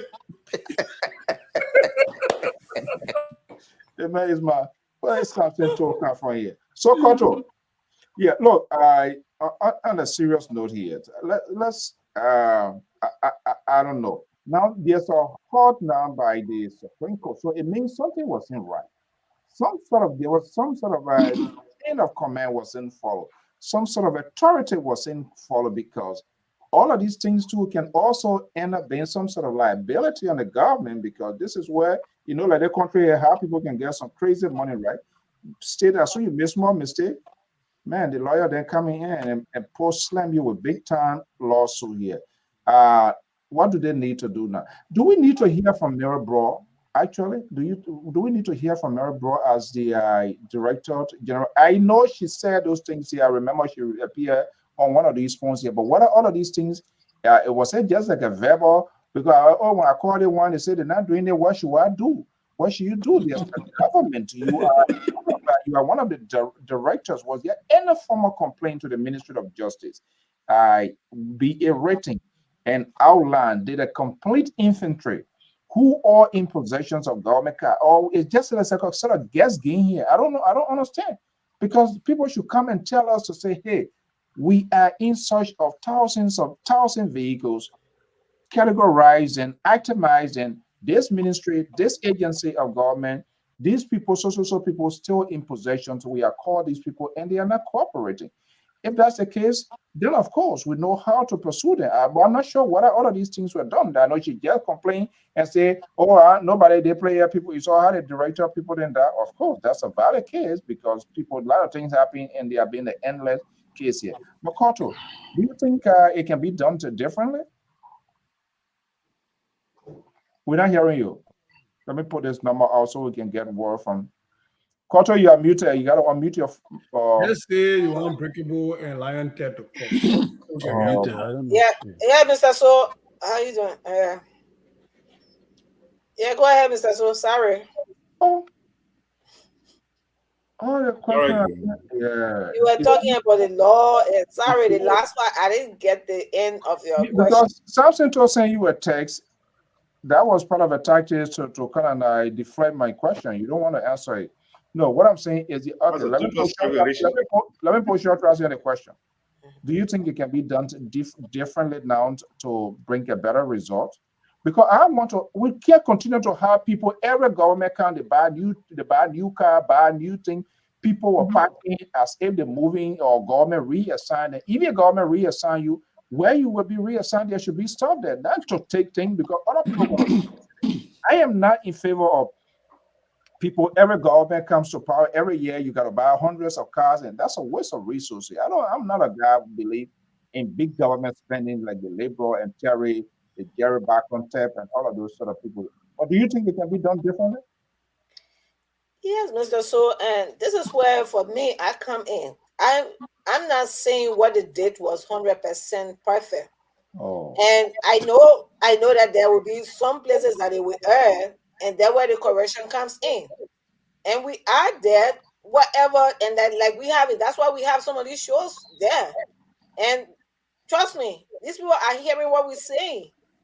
Some of the mistakes that they may have made, they will be able to correct those mistakes.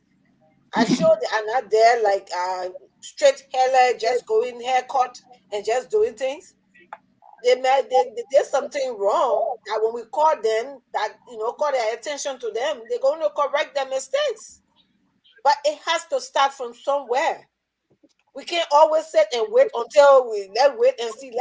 We'll be on it, wait and see until the 6 year passes. They'll say, okay, things that were supposed to be done was not done. But I think they were not 100%. There are some error they made, and we can correct them on that. And it is better it's done now than later. Because what happened in that, so many people are taking the cars, carrying it, and scrapping them. And the government need the cars. And like you rightly said, that the asset, you can't always every year you got to buy new asset. It's not right.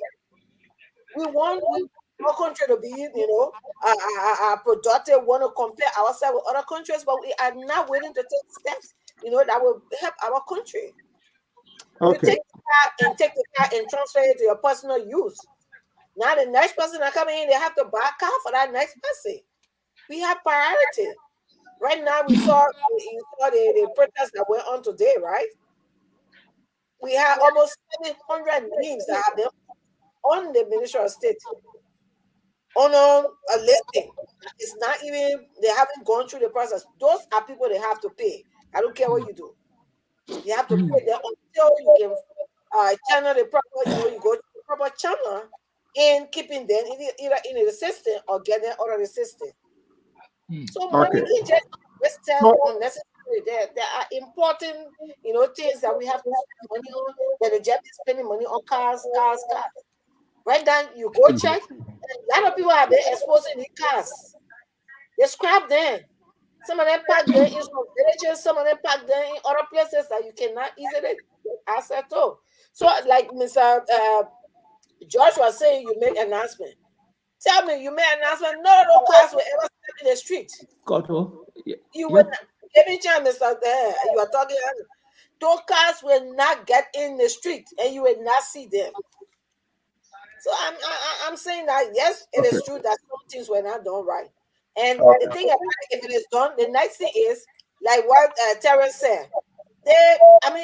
Not the job of They're trying to hook onto something here. You on our side, it was not done right, and it can be done better. That is, I'm saying it can be done better. So, I'm not saying they did wrong completely. They did wrong, and we can make correction on those wrongs that they did.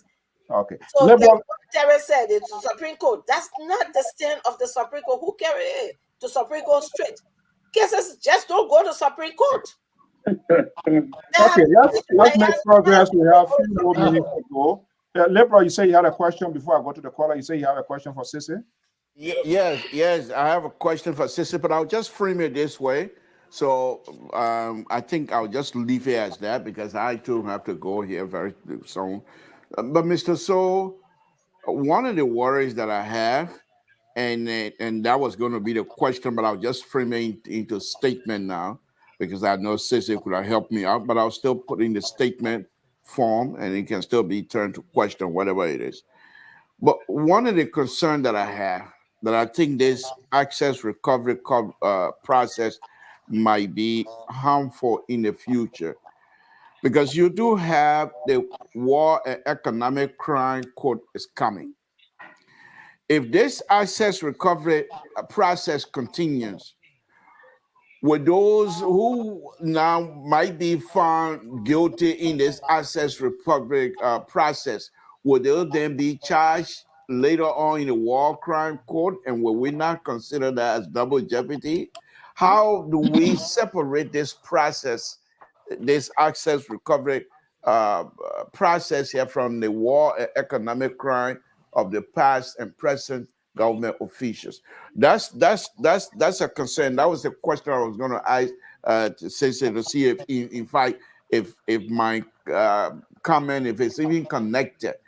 One last thing I want to say, and Sister, please take that on here. Then I will take your answer off the air. One last thing I want to say before I leave, Mr. Soul, is that I think one of the things we here on LeBron Public Radio is very good at is to allow each other to express themselves freely. We are not afraid. Mr. Soul, the liberal is on the floor. You know, we are you not already know who on the phone. You already know. No, don't put that on the phone. Got that CDC, and they come to put their foot in your mouth again. So I don't care for them. I don't care for them. They go at that. But the point here, Mr. So, we come out here and we're not afraid to make comments and and have a serious conversation.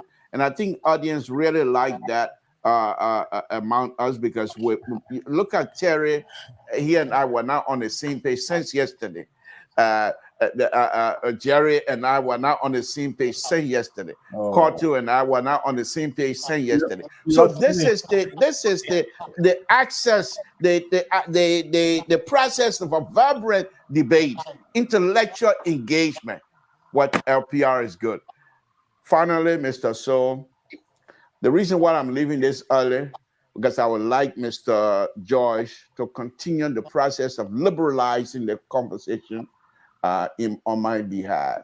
Mr. George, I designate you to continue to liberalize the conversation for my sake and for the sake of the liberals. Mr. So, I'm almost done with you. Please let me get Friday night, but they get good ready.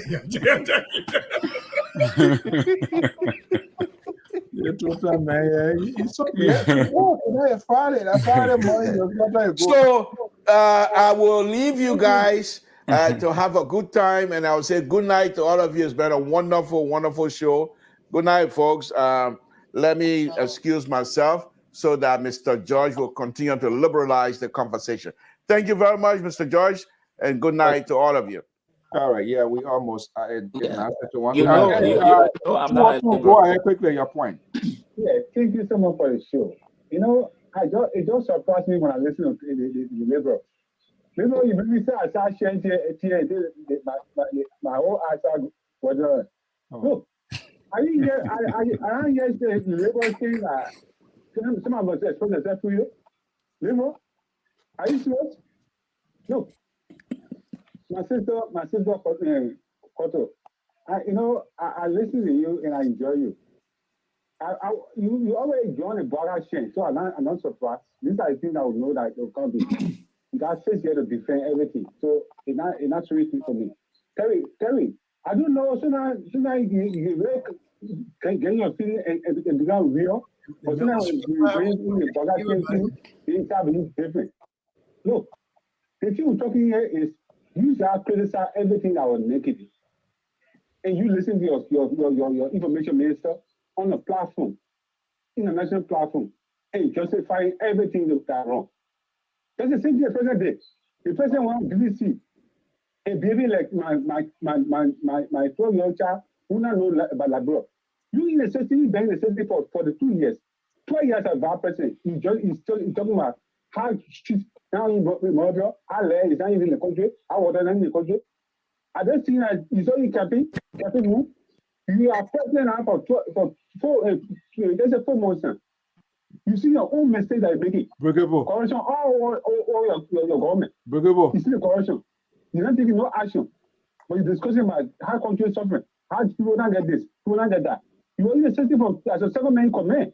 And you were in the system for 40+ years. You see all those things. We saw to say Alex in the campaign. It is a time for you to take action and do what you want to do that you say you have the experience. And people choose you. Thank It's you. not that justify and say, well, we're not there. Thank you We so were much. incompetent. Citizens were incompetent. You are not incompetent, you need to go in government now. But you should do the same thing that citizens they are in wrong. And you do the worst one. By taking people on the street. No, the labor just said it. You want to walk around code. You got people in the government are working. 10 seconds. You dance asking, runs asking. The same thing every day every day. You taking people for a job. Okay, thank you so much. Brigable. Okay, thank you so much. Okay, let it mainland quick. Yeah, let me go ahead anyone. They see all the people on the street, taking people on the street. Do you know how many people are affected? Even now the Union Party say that voted for you, that get a private car were affected. Somebody get a private car because the new car is a government car. The government get all new car in the country. All right, thank you so much. Justification and find a correct way to go for somebody's car. Thank you so much. Sure. So did I hear him saying campaign more? People say campaign more. Look, can I respond? Can I say something? Can I say something quick? I don't think we need to really respond to that. Brigable say he saw my knee, and it just my knee disappeared.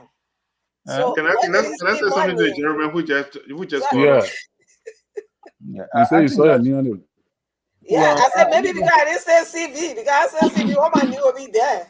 So I don't think, honestly, at my view, these people, they have the different thoughts. They are all people. Let them speak. It's better to get it out there, out of their chest. Oh, that's fine. Yeah. Just essential education, and that's something I'm going to rebut. Yeah, I mean, you can end it up in your closing, but it's 9. Thank you. 9:55. You have the right to speak to it. We don't want to sanction people. Voices, but that was very weird and strange for he to tell people, for me to hear from people in campaign more coming from him. So he tried to find people to be of the same, to be in the same sort of patterns and things that they did and all of that. But I don't know where we are. We waiting to see. Ultimately, I think personally, my view, there were little missteps along the way, and I think they're going to kind of like probably hopefully to capitalize on that. They have a legitimate case. It is good for government to go everywhere, throughout the length, the breadth, outside of the country, and all of that. That for sure, I know the president visit to La Cote d'Ivoire, that all of that were embedded into it. Just official working visit, and the president spent a night there. I mean, so there were possibility of a lot of conversation, national conversation were ongoing. This, I think, you now call Keto. Keto is here now. Hello. Hello. Is it what on Keto? Yeah, Keto, how you guys doing? Oh, good. Sister, we're asking for you. Yeah.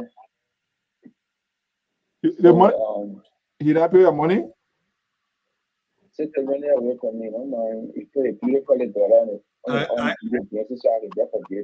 I gave it to Mama Molu. I seen it dancing and I said, oh, me definitely forget I really did it. All right, go ahead quickly before we wrap up. Yeah, so look, the idea of the asset recovery is not a bad thing. Everybody embraces it. And it's something that is very good for our society because people, you can't come to government and they're assigned of their property to you. When you leave it, you don't want to leave them behind. And it happened under Eddie Johnson selling government. And George October, they did the same thing. There was information sent out. People scrapped those cars, they changed the VIN number, they took the engine from in the government car and put it in another car. Those are things that so is bad. And now these government, this past government, people doing it is bad. But the process, look, to not, for people not to look at this government to doing things that they fought against, I said was bad. is for them to do it the right way. And that was our found. I don't care who government in office. I don't care who government has approved. Liberian assets should be Liberian asset, the government asset. You cannot take government property that does not belong to you and carry it after you serve the Liberian people, except where there is law that says you can buy it, and, you can inherit it. Okay, I went for the state of Connecticut. I know that all our vehicles, the fleet, after certain years, it goes to auction. They give state worker the right to go there and bid and buy this auction cars. In fact, as a matter of fact, they put prices on it. You ain't gotta go to the bidding process. They got some that it was put to the public that you still employee, you're not even entitled to get in. So people can sell one computer for $2.50 only to the public and not to the state, for state people. So they got all the laws on the book. When you do these things, you have to do it in confined with the law. You cannot go outside the law. Just because somebody felt that Mr. Sisse worked for government and he and myself been beating back and forth on campaign and I didn't like it, so he got a car. I just go and say, oh, baby, she stole it. But why can't you see my meal? I can't do that. Or couple, and sometimes, maybe, get to the bag. Or Joseph Waka, or how you call it? You know, Keto got to call your need now before you leave. So let's be honest here. I don't think this recovery team did due diligence in the process. They brought this government into popularity, and that is exactly what is happening. I think the president should have constituted people, professional people, lawyers, people from but you get a lawyer. You get a lawyer on the book. Is beyond just their cars. We're talking about millions of dollars are outside our country. We're talking about properties that people built. There's an information that we learned way back that somebody used to be in government. So okay, thank you. It's 10 o'clock. You want to play the leg on his shoe? Yeah. Okay, it's 10 o'clock. You need to be showing face here by popular demand. The poster you need to come. So, but thank you so much for your own analysis. We want to keep up actually with time. It's very important. These people are spending their precious time here. Let's do the wrap up. Let's do the wrap up here this evening. Yes, yeah, let me do this and go. I think the Libra asked a question, and I don't think it will be double jeopardy. I think those are two different things. I think double jeopardy is being charged for the same crime twice. If, for example, I had a vehicle and I totaled the vehicle, and my vehicle, the company that I owed a loan to came and repossessed the vehicle, or it wasn't even totaled, but they repossessed it and they sold it. And if it's sold for cheaper than the value, they still have the right to come after me for the difference. So I really don't see the asset recovery jeopardizing the war and economic crime court. That is just my own understanding. I could be wrong, and people, please feel free to disabuse me. However, as I leave this platform tonight, I'm compelled to state that the asset recovery has taken one and a little bit small administration, George Weah and Joseph Boakai, and the state hasn't gotten it right. How many administrations would it take to get one thing right? So I will hope that this government, and I am for it. I'm 100% for it. And people who feel aggrieved, they should go to the Supreme, they should go to whatever court. I just think that they should not repeat the same mistake twice. So Patrick Suru came out and bit you all because we didn't do the work to find out that he had paid for this car. And I don't like the process where you buy a $65,000 car for $5,000. I don't like it. But if that's the law, that's the law.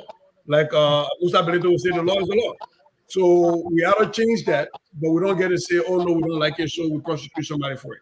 So I think now the asset recovery thing, I hope, I have a lot of people on it that I respect, that they will go back and think, and they will make sure that the next time they go out to retrieve something or confiscate something, that they actually make sure that they have all of their ducks lined up. But I'm going to part by saying that the same offers I made to Ellen Johnson Sirleaf that I made to George Weah and I'm making to the Boakai government, And this time it's strategic, is to the MCSs and to the education system. That's what we've been doing. I'm available. I'm a Liberian. I'm available to help in education. That is the one thing I know. And if I must toot my own horn, goddamn, I know it very well. I'm available. I don't need a job. I am not leaving America to come and help you. I can help you from a distance. I don't need to be paid. But there are places in our educational system that I think people have a blind spot. And Article 6 of the Liberian Constitution guarantees access to quality education for all Liberians. I'm raising my hand. I'm a Liberian. I supported Tewonsi Gowolo. When it became a binary choice, I supported Joseph Yimabwaka. I support Liberia overall. There are countless number of us in the diaspora willing to help without having government pay or government job. I want to make this public. And I also want to own up to say that the current MCS superintendent has actually been very responsive. And we will make sure that we support our educational system, because for a Gedoba Goya like me that was born in Zozo Current Hospital, people didn't expect some of us to be to where we are. It was because of education that we got to where we are. And we want to be able to give back to people like us, but I have worse upbringing than us, to be able to experience the thing we all experience right now. So I'm on LPR and I'm saying this. We're offering our support. We don't need government job. We don't need to be compensated. You utilize the brain trust that we got in the diaspora. It can be in Guinea, that's still diaspora. Utilize the brain trust you got in the diaspora. You don't use it, my flower can't end. If you don't use it, you don't do the people work, I'm coming for you. That's my only thing I got to say. And I'll be behind you. You want to end with flower? No, what? Pajo, you are quick to give up. That you don't want to say you. Okay. You said what? I could give up? Yes. Hold on. But you were saying, yeah. Let me say this. Let me say this. Look, Mr. So, Terry, all that United Nations thing you read. Let me ask you. No, that's about that. What it's exact is correct, but I'm asking you, which one of the protocol that your government followed? And when I said that it was wrong, they talk about record. Did they go to GSA to collect the data from them? No. Did they go to motor vehicle or transport ministry to look at the registry from there? Did they contact the embassy? Didn't do it? They didn't do it. If they How did it, you know they didn't do it? Hold on now. If they did it, then why did they return papers to your car? Because they should have had that record from GSA. The code rule is not on the foundation of because of what. Anyway, go ahead. Hold on. Terry, you start doing this thing here. Don't tell me the code rule. Don't tell me the code rule. The document showed that Patrick should bought the car.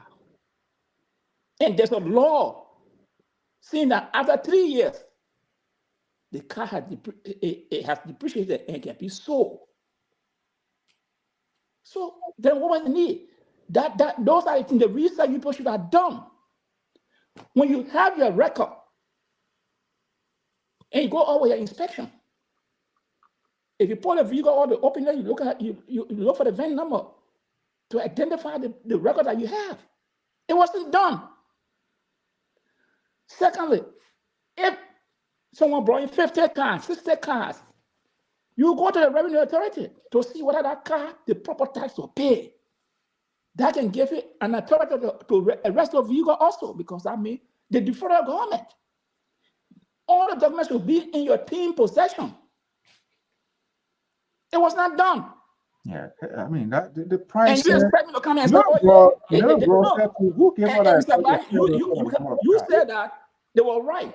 Now, if they were right, then you come back and say, oh no, they were not right because that procedure was not followed. They didn't get the Minister of Justice involved to enforce the law, because if they pull you over and say, no, you can't do it, the police will compel you to do it. That's the role of the Minister of Justice, to enforce the law. So in order to do that, the director should have written the Minister of Justice, and the Minister of Justice will contact the police to say, put this man on detail with these people. They are there only to enforce where someone resists. All the procedure, was it done? and you expect me, if it was done, then why the court will say no? Now, let me say something quick. The Supreme Court, cases don't just, if it's political season, they can say political cases will be fast tracked.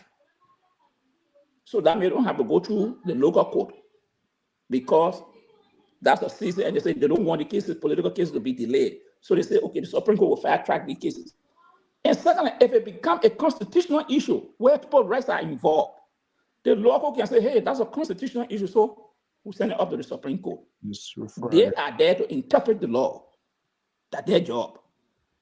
So we have to understand, and this thing must be done in compliance and consistent with the law. So Terry, when I said that your people did not follow the protocol, these are some of the things I'm seeing. What you read from the UN, yes, but all those things were not followed. And if one or two laws are not followed, you follow it in someone else's right. Even though you can see your stolen car or stolen thing, but when the law is not followed, you follow that person's right. In the case of J.K. Columbus, that's why when that thing happened, I said that case I was a cartoon. Because there's nowhere in the world you will see somebody's car and get in that car as an officer to drive that car. That car should have been towed, sealed. But just did not do it when I said this is not a cartoon. And what did they do? They go through the case.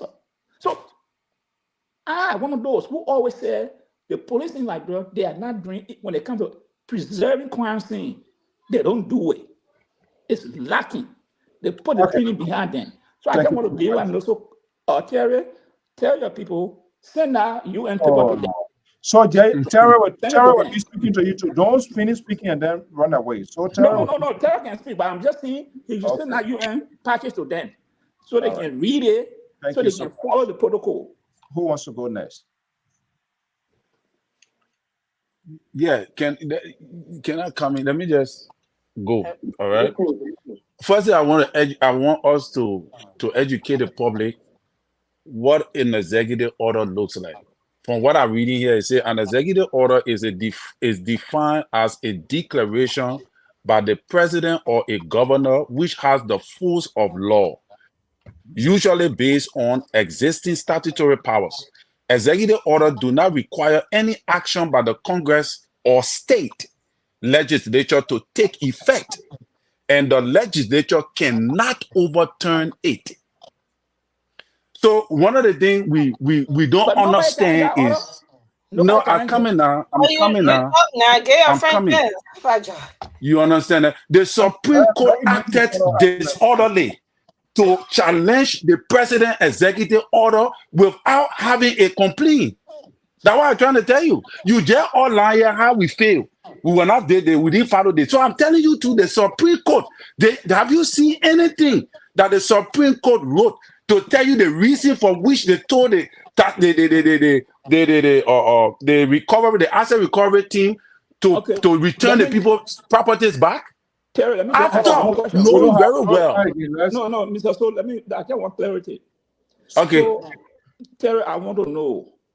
So the Supreme Court just sat down and said nobody should. No, I asked you, and you said we should produce proof now to show that whether if we were in the right. Because Mr. So when I read this thing here, that what made me to argue. Because when I went to this thing, I said, but this thing is wrong. Because in this particular or asset recovery, take for example, right, the asset recovery team was established by the president since March 6th. So you want to tell me that since that time, people have been playing, they've been finding facts, data analysis, because like what does something say? You have to have data analysis on financial records of how much this person have been making to be able to buy those cars. So the people went ahead based upon the data analysis that they are gathered. And according to this particular report, the asset recovery team can be established by a private investigatory team. You don't even need a judge or a prosecutor. Once the presidential executive order alone is a law all by itself that empower the asset recovery team, the justice ministry is a prosecutor. They can come in to back them when there is a need. But with all of what they gather, if they decide to take action appropriately, you're not supposed to obstruct them until the victims can prove otherwise. So, Pape, I understand that CDC people do not want this team to work because they want to say, and we told y'all that they will fail. There you are now.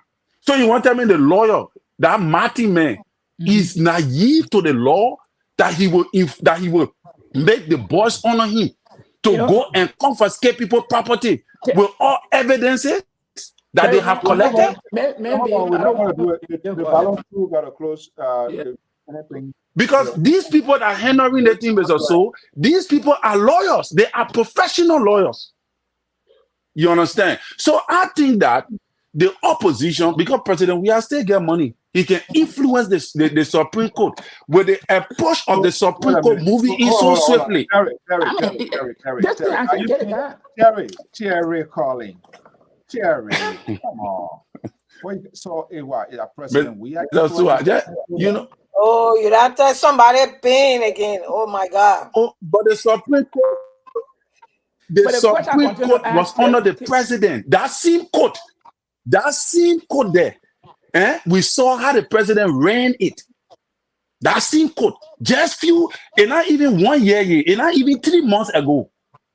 Then we just listened to one of his countrymen telling President Bokar that he's nepotistic. One of his countrymen, that judge, you hear what he said? That President Bokar is practicing nepotism, but when President Weah had all the cool people in your government, he didn't talk about nepotism. Okay, so let me ask you: is he doing it now too? Why is he doing what President Weah did? I don't know. We gotta go. Let he give us facts, but as we stand, he have to prove to us whether President Bokar is doing it. We are high cool people in government, right? We are high cool people in government. We are high cool people in government. He never said a word. It's one of the just associate that just said that. Okay, let's. Yeah, well, I forgot his name, man. Mr. So know what I'm talking about. But anyway, Mr. So. Yeah, this is not good for our country. It's not healthy for our country. And that is why I just want to. Yes, criminal code A. Thank you for that addition. So if we are to effect change, one of the things I see with Liberia is that we are sympathetic and we are jealous. Liberian people can say, "Oh, this is what we want. We want this thing to happen." The moment it starts happening now, we stand there and say, "Hey, yeah, look at the carrying the man." Then you will start being sorry for the next thing. They do it to even women that children in the house that people rape. People in Liberia can negotiate it and make sure that case don't go to court. Let's leave it there. That is how sympathetic we are. That's why I doubt that this Supreme Court will work. I doubt that it will happen. Thank you. Okay. Who wants to go next? Otto, Jared? Yeah, let me go. Yeah, thank you. I think we had a nice show. I like to hear, diversity of views, and that's what we are here for. And like I already said, I know that these people are not 100% perfect, and there are some area that they may not have done well, and that's why we're here, and that's why the law comes about. Wherever the law sees is infringing on somebody's right, then the law takes its course. But until then, the people have to do their job. It is required of them that they do their job. And I listened to a break about what he was saying that, oh, these people, they're supposed to be running behind the BB money and they're beyond small thing. You got to start from the very small one. And it's not just one person. Everybody have their tax to perform.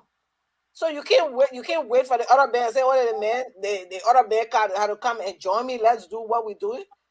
And Gonkwai, the tax was given to Gonkwai. They said he should be head of the task force. So he was in the right place. He might not have done the right thing at this time.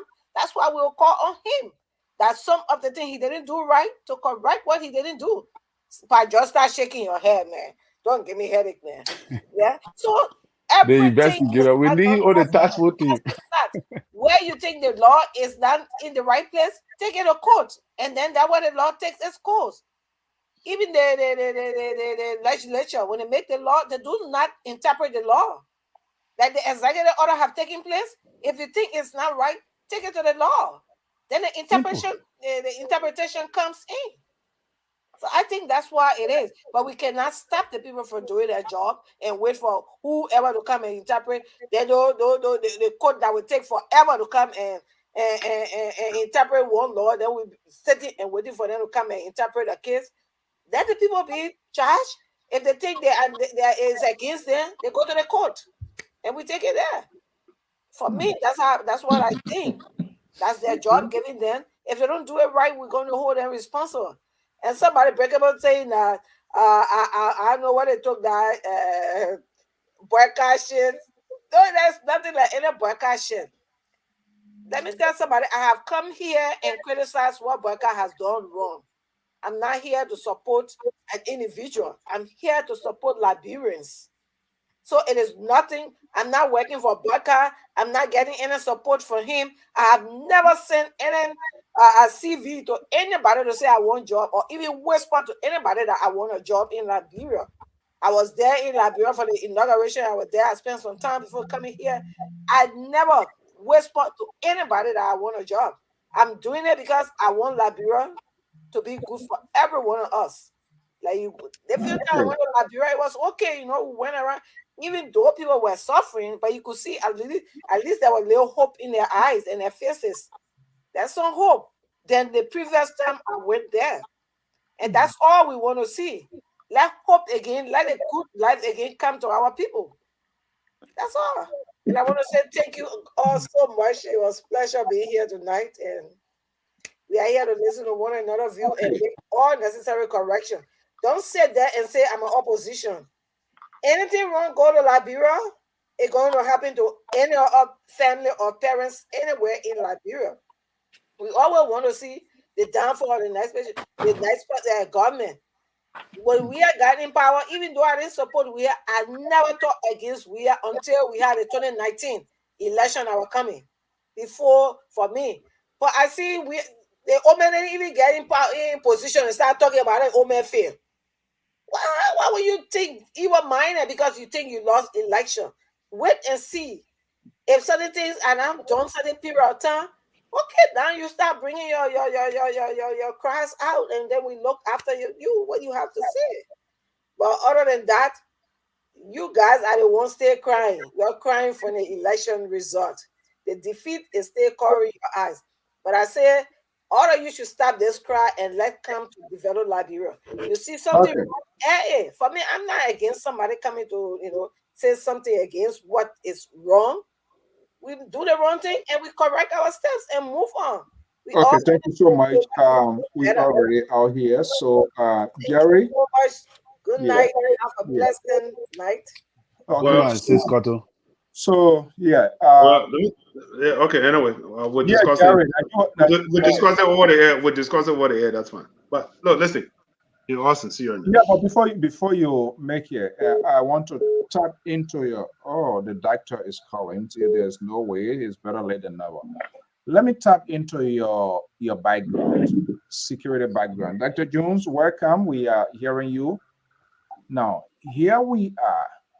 My assumption, I assume with the actions of the court, it means something was done.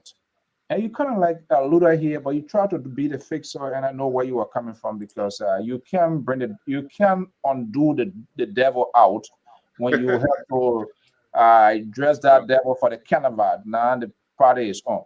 But on a serious note, do you think this committee should constitute other components, security apparatus, different agencies of government to coordinate? And that's what I was coming from, to coordinate, because I mean, come on, we all know that you can't just get and go tell people this property. These things can end up making a government to be a victim in the sense that people can, it's because maybe Liberia, Africa, people can end up suing the government or state. We see how things happen here, and they pay for nothing crazy money, because when you do that to people and you don't do your due diligence to have everything, and you just hear one side and with emotions and different things because you want to get your base excited, you want to get things done quickly and fastly, then it becomes a problem. With this here, do you think the government going to, not the government, this committee going to kind of like take a step back to say, okay, we need to have X, Y, Z. We need to have this apparatus. We need to have this apparatus, and go as far, even going to banking institutions. There are people who owe money in the collaterals. When they do not pay, it becomes a burden on government. So this is a very huge thing, but people just jump quickly because they wanted to be reactionary. You see, here's the thing. The problem here is a simple thing that we're supposed to do and we're not doing it. And we know we're supposed to do it, and we deny ourselves the basic right. The problem that we have in our country, our birth country, is a system. It's a system. Let me borrow Mr. Clinton. System is stupid. If we had a system in place, if we had a system in place, we had nothing to fatigue about. Yeah, there is a reason. Look, the president gave executive order, and before you execute it, there's a team should have been assembled from all walks of life: accounting, forensic, police, you name it. These are the people who do all. You see, just what happened. We have investigation and we have interrogation. Investigation is, I mean, I have collected all my data and I ready to confront you. Then there's an interrogation that I've bringing you to the police station and say, where were you yesterday? How you got this car? How you this? I mean, I have gotten all my evidence, every information that I need. Then it began an interrogation. But if we can get a system, and the second thing, we have to let the system work. The third thing, we got to trust the system. But if the system is not working and we have different view on the system, that's a problem we are facing, my brother. It doesn't mean we don't have competent people, but we have to put the system in place. You myself in this country, the system. If a policeman charge you wrongly, she or he will go to court. Let's put it, let's put cap on this whole conversation here, because Dr. Jones, the one of the independent voices, most of the time we think the same way. Now you, Terry, and the liberal and all of that here. Let's put a cap on the head. You think something went wrong and that needs to be fixed, correct? Of course. I'm not denying it. There's But that something, was not your argument. yeah, no, something happens, something. Somewhere, look, you cannot just get and go straight to the Supreme Court. You know, what triggered to go to the Supreme Court? Something might have triggered to go to the Supreme. What is the urgency? Okay? What is the urgency? They call it the real sanctuary. The word sanctuary is that somebody right have been violated, and for that reason, it has no precedent. Then they say, okay, we're going straight to the Supreme Court. Okay, for example, like Donald Trump right now, immediately, it never happened before. So the Supreme Court had to step in. So the question here is, why trigger for it to go straight to the Supreme Court? Because first of all, they got to go through the judicial process. You have to file a complaint to the criminal court, say from there go to the Superior Court, from Superior Court before it can go to the Supreme Court. In So one day? Just in one day? No, not in one day. It's a process. That's why I say it's a process. But it happened overnight. Thank you. But what I say, if it is the writ of sanctuary, I mean, if something is happening and there's no precedent, it goes straight to the Supreme Court. You don't have to go through the process. Okay. That's what I'm talking about. All right. Thank you so much. Dr. Jones? Yes, sir. Better late than never. I guess the devil got caught up in something here. The liberal was all on you here, but we managed to contain him. So he forcibly departed this program without ending it. But he has his body then. Terry here is now, and Terry and Mr. Bacon, they are able here to, standing strong and tall, defending the liberal. But interestingly, the liberal broke ring with them. So, and the liberal called them out. So I'm not sure how their relationship going to go moving forward, but nothing guaranteed with the liberal. So let's hear you. I guess you've been following our song. What are the swing voters? We are the swing voters. Oh, there you are. First of all, I want to extend my greetings to the liberal disciples. The disciples. And the Daha who continue to stand our ground as independent. Yeah, I just wanted to weigh in a little bit about this Supreme Court and the Executive Action Committee setup. You see, we got to be very mindful in our country. I think the rescue team on this particular issue is on the wrong trajectory. The issue of asset recovery, that is started with Joe Weir. He refused to continue it. And the focus then was the money that, Liberian money that was stolen and languishing around the world, including houses, embassies, people sold. That was a fundamental focus. But Georgia decided to let it go for some reason also today. I don't know. So when I heard that the president was coming back with this thing, it was a good thing. But this is what that went wrong. Going after these little tabarukas in the town there, I don't know what I got this. I don't know what I got. I mean, those bablaka in the town there, I don't know what it should be the priority right now. Because the priority right now is the GSA has the constitutional power to get inventory of government cars and missing cars and even people who took cars illegally. It is the constitutional responsibility of GSA. What the rescue team is doing in there, what the executive order is even going around that particular area. The asset recovery is no money that languishing in the U.S. all over the place. This is the thing we need to be going after. So if the Supreme Court came in, I read out Supreme Court stuff today. All right? Everything, Papa.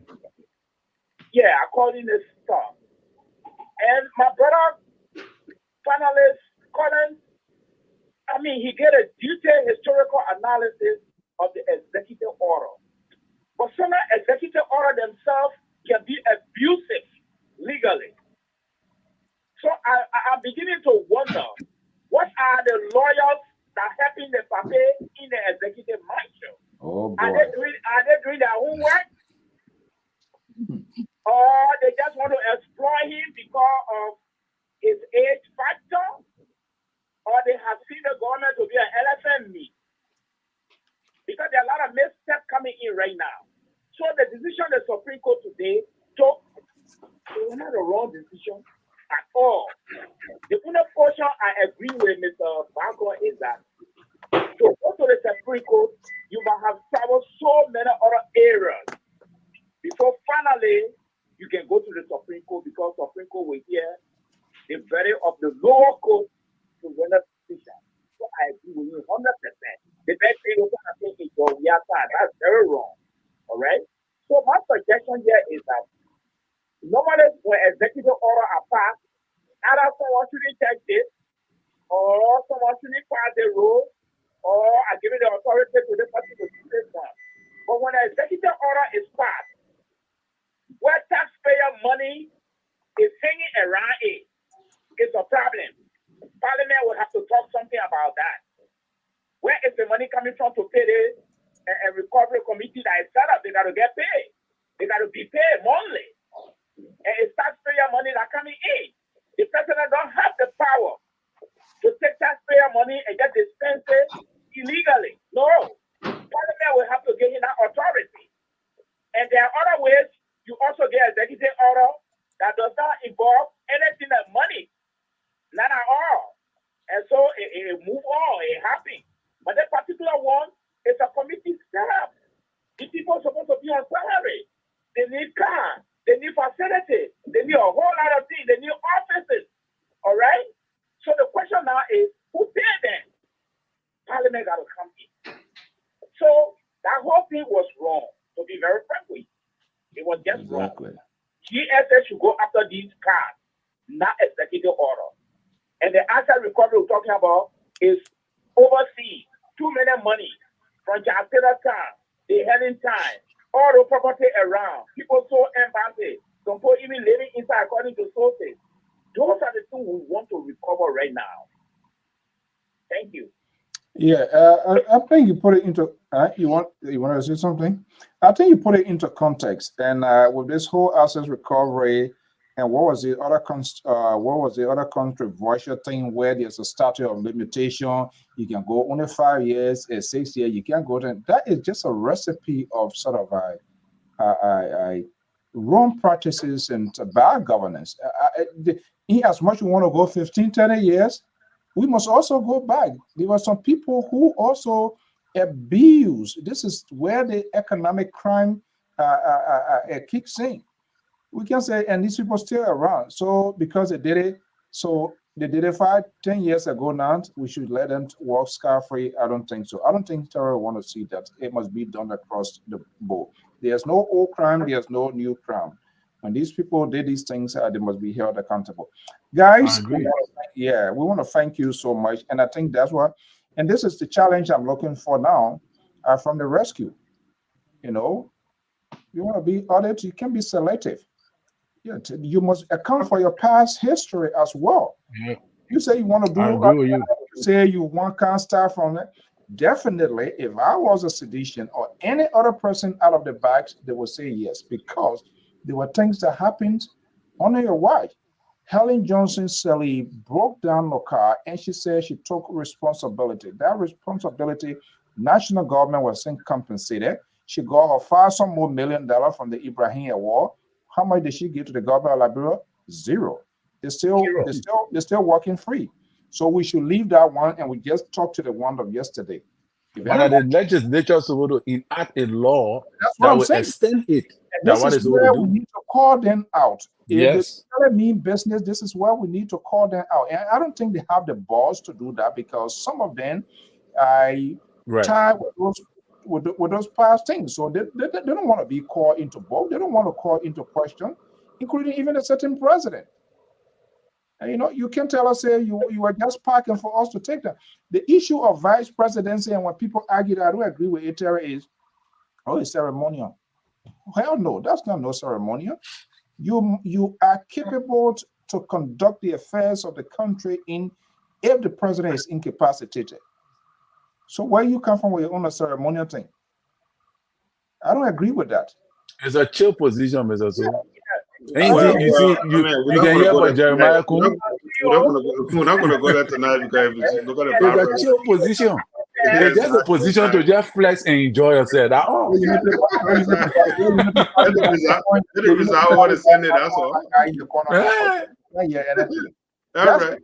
the beauty of politics. I mean, if you're not here, forget it.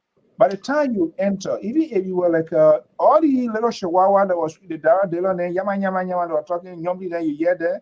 Look, power, anybody who tells you that they don't want to get within the proximity of power, they lie to you. That's a big damn lie. You give me a chance, I want to be president. You there, they give you a chance. And myself won't be vice president right near you too. Get there.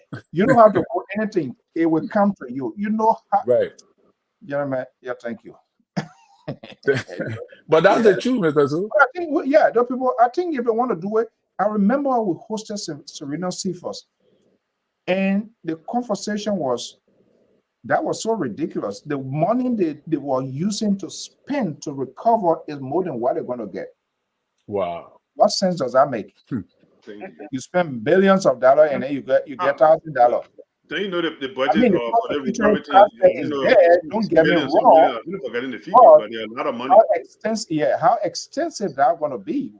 I mean, it's that's a long work because some of these people get it out of the country.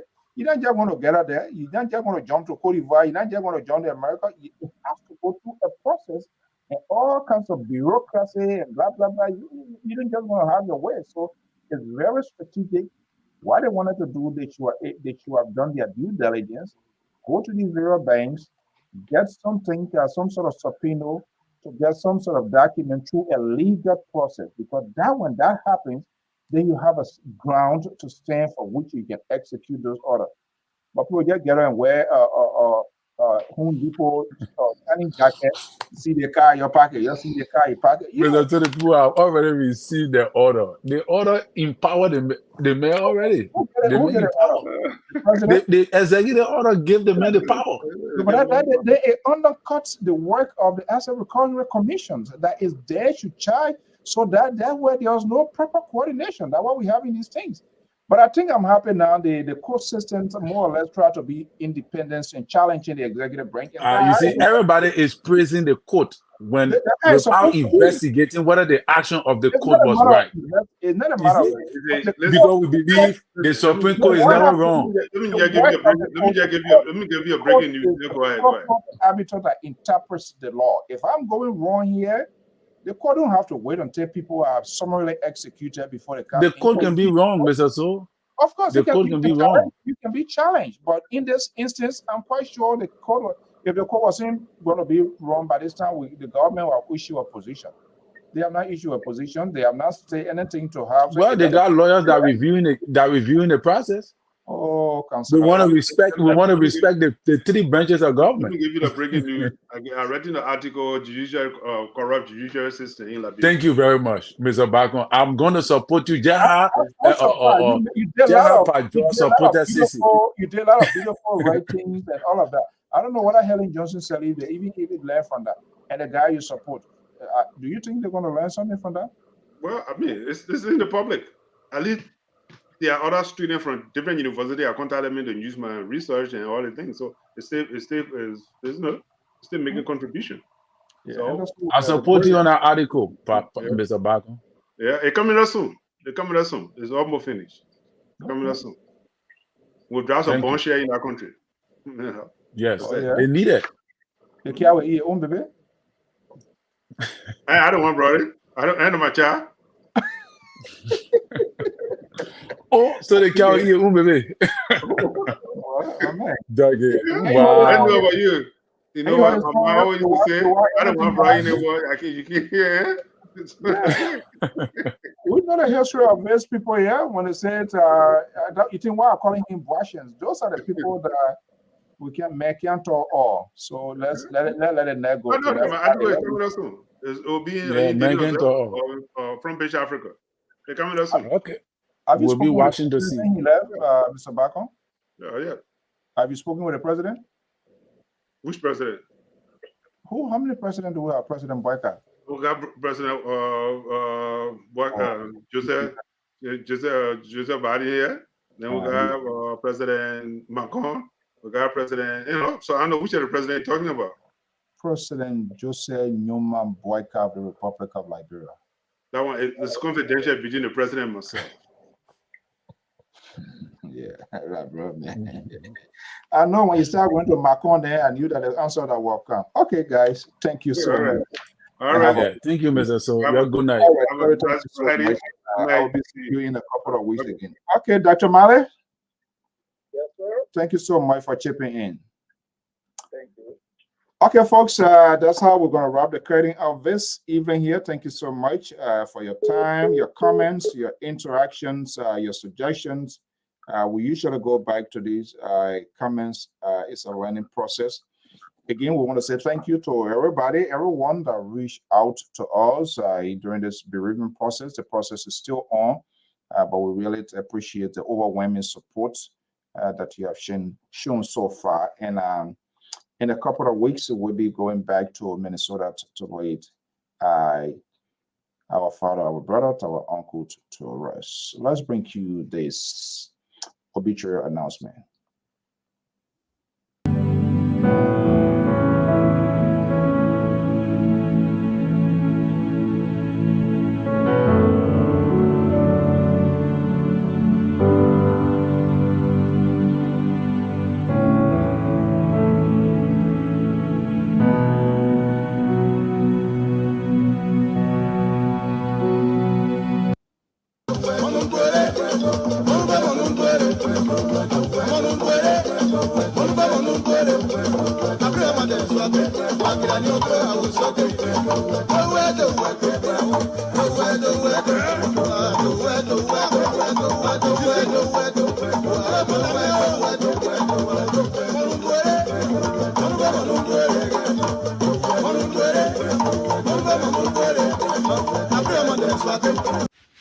want to interrupt this interlude of music to bring you this obituary announcement from the New England Bureau of the Liberia Public Radio.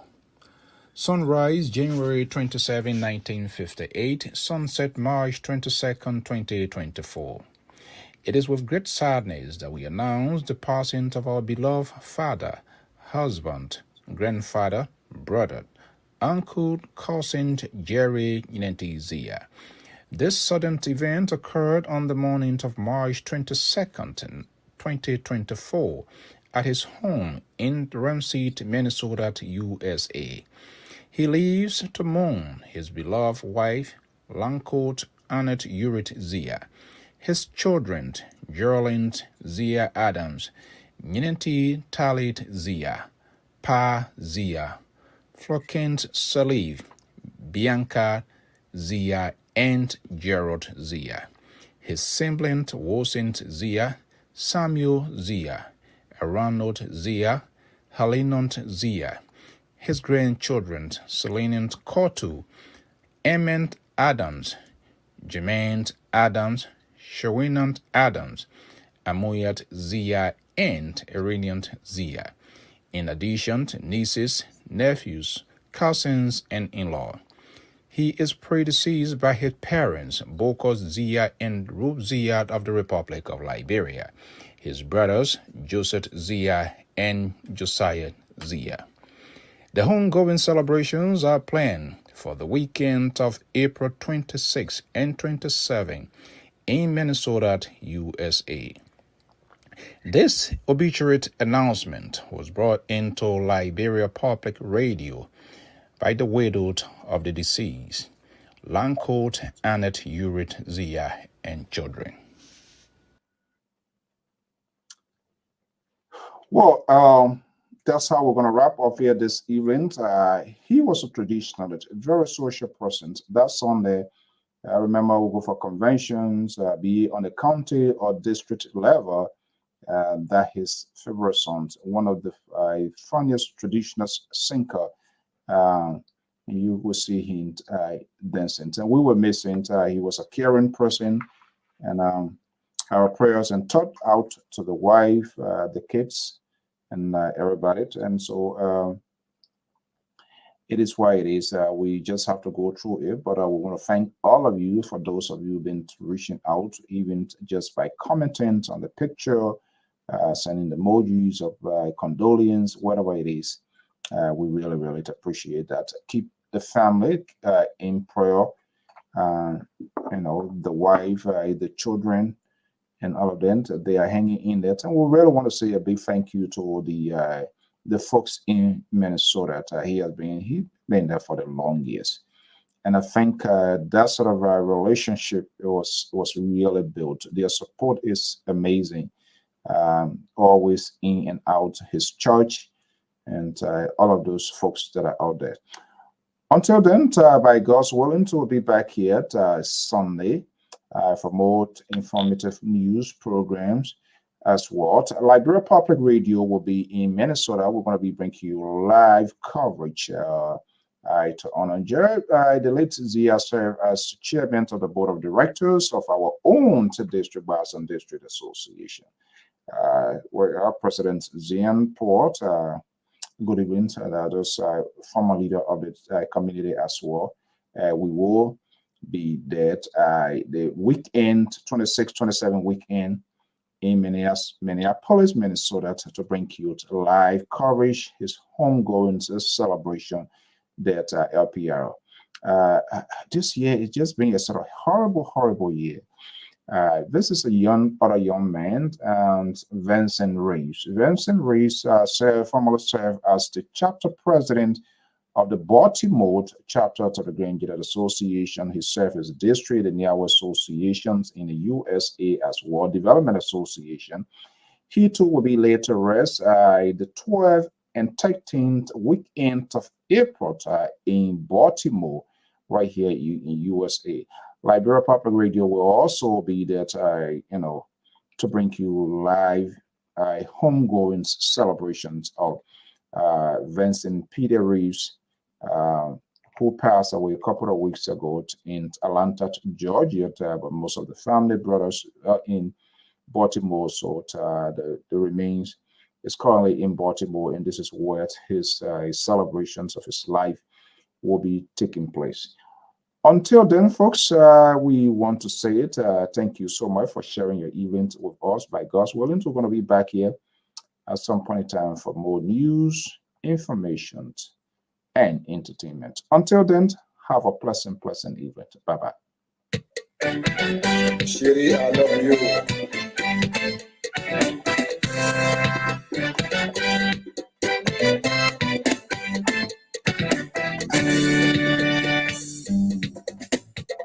Yeah, yo.